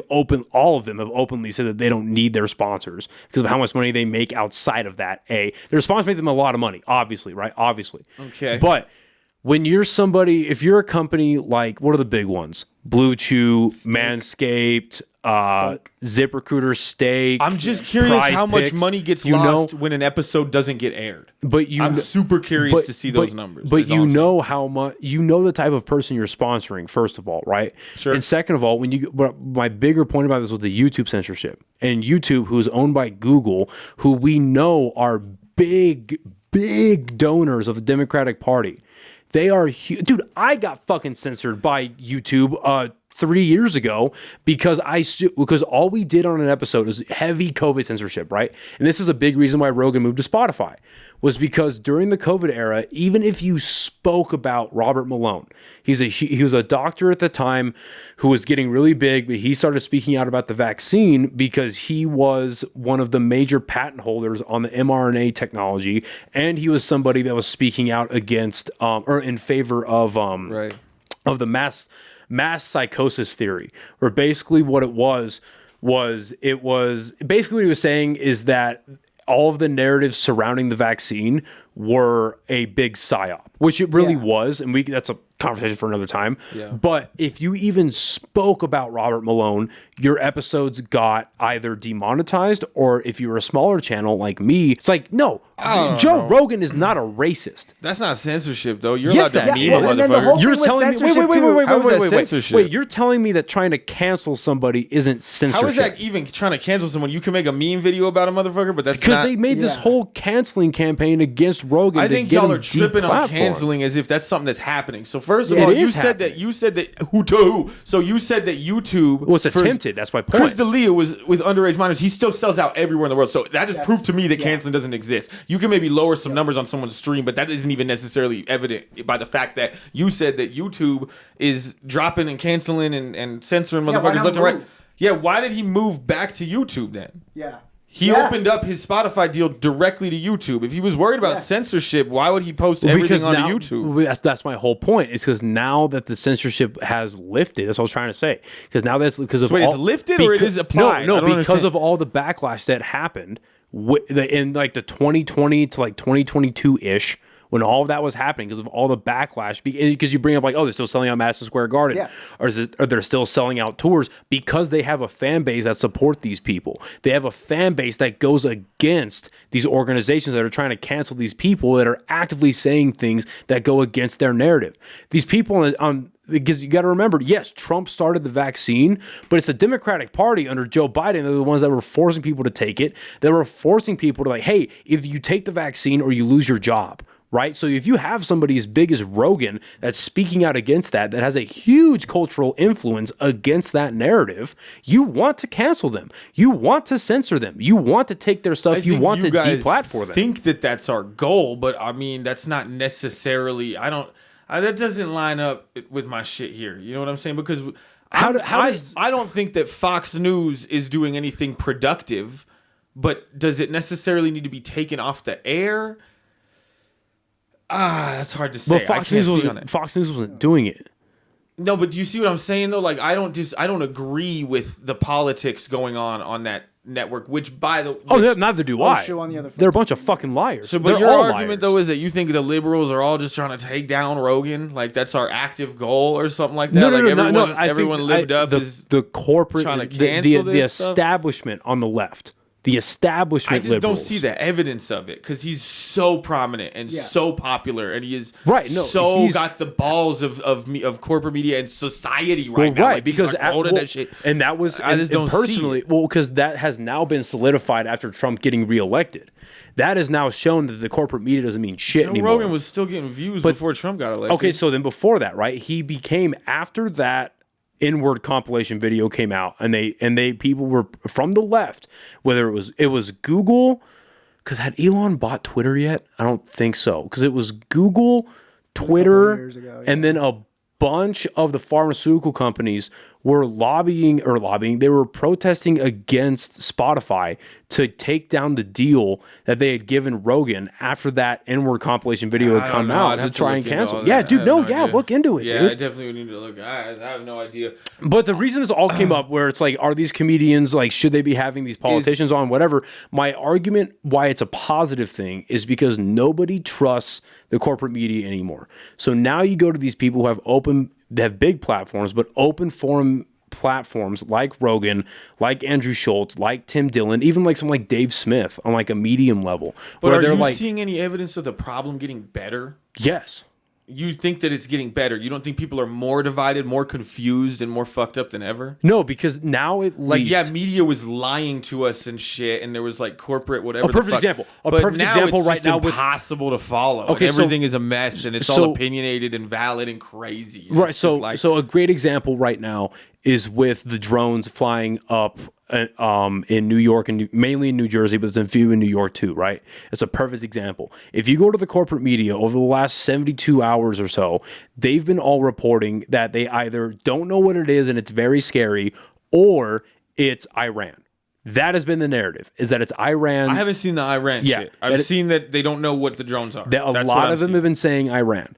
And so it's like, okay, first of all, that is so easily taken down, because if Iran was sending drones over our airspace, do you understand how quickly we would be in a war with Iran? Yeah. So then now it's starting to come out from independent sources. Oddly enough, Tim Dillon is one of the first people that started talking about it. Yeah. But these drones, what they actually are is they're American drones. They're coming because the DOD, I forget the actual I'll find it real quick. My buddy texted it to me. The actual nomenclature for it, I forget. But basically what it is there are these drones that were bought by the DOD about a year ago. And what they do is they have the capabilities of searching cities for dirty bombs.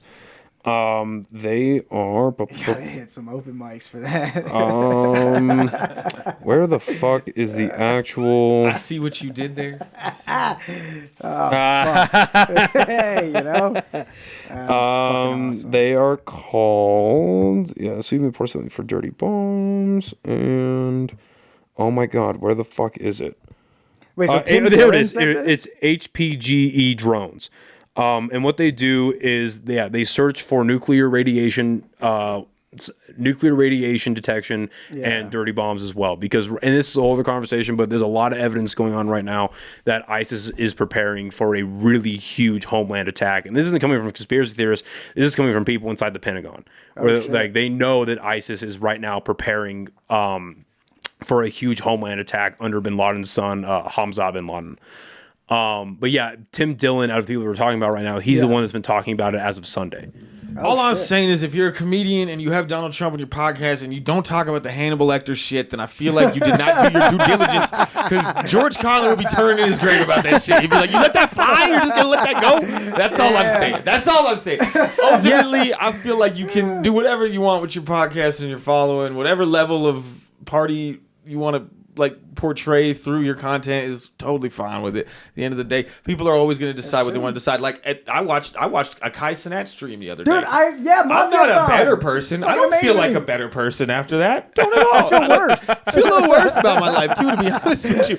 I feel like I digressed by doing that. And you know what? However we want to digress as a society and as a people, we are entitled to do so. If I want to play freaking Borderlands 2 and binge on that, quit my job and get an Obama phone, I could do that. I'm entitled to do that. And get Obama phone and Borderlands 2, and I'm entitled to do that with my life. This is America, and it's 2024, and we are all allowed to believe. I wonder if we're going to get Trump phones. You know, we had Obama phones. I wonder if we'll get Trump phones. Fuck no, we're not. Like? He doesn't have a healthcare plan. Fuck no, we're not. All right, boys. We got to wrap.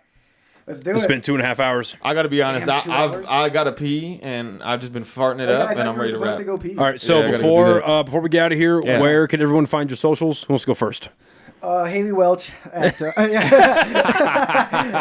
Jake Otero Comedy. I do the Don't Tells in Albuquerque, so check those out. And and then I also have shows that'll be posted on my Instagram. Yes, sir. Tyler FN Lovely, all one word on Instagram. Please add me on that and let me know, because I'm a dry eat. I'm a quesadas. I'm doing my thing. I'm with these boys all the time, so you'll see me around. Sweet. Well, this has been a lot of fun. Where can we find you at, Noah? Where can we find you? Yeah, what is the name of this? Listen, this podcast fucking sucked. I hated doing this. We are never doing this again. No. All right. Thank you guys very much. See you guys next time. Right, bye, everybody. Love you guys. Good times. Bye, everybody. Good shit.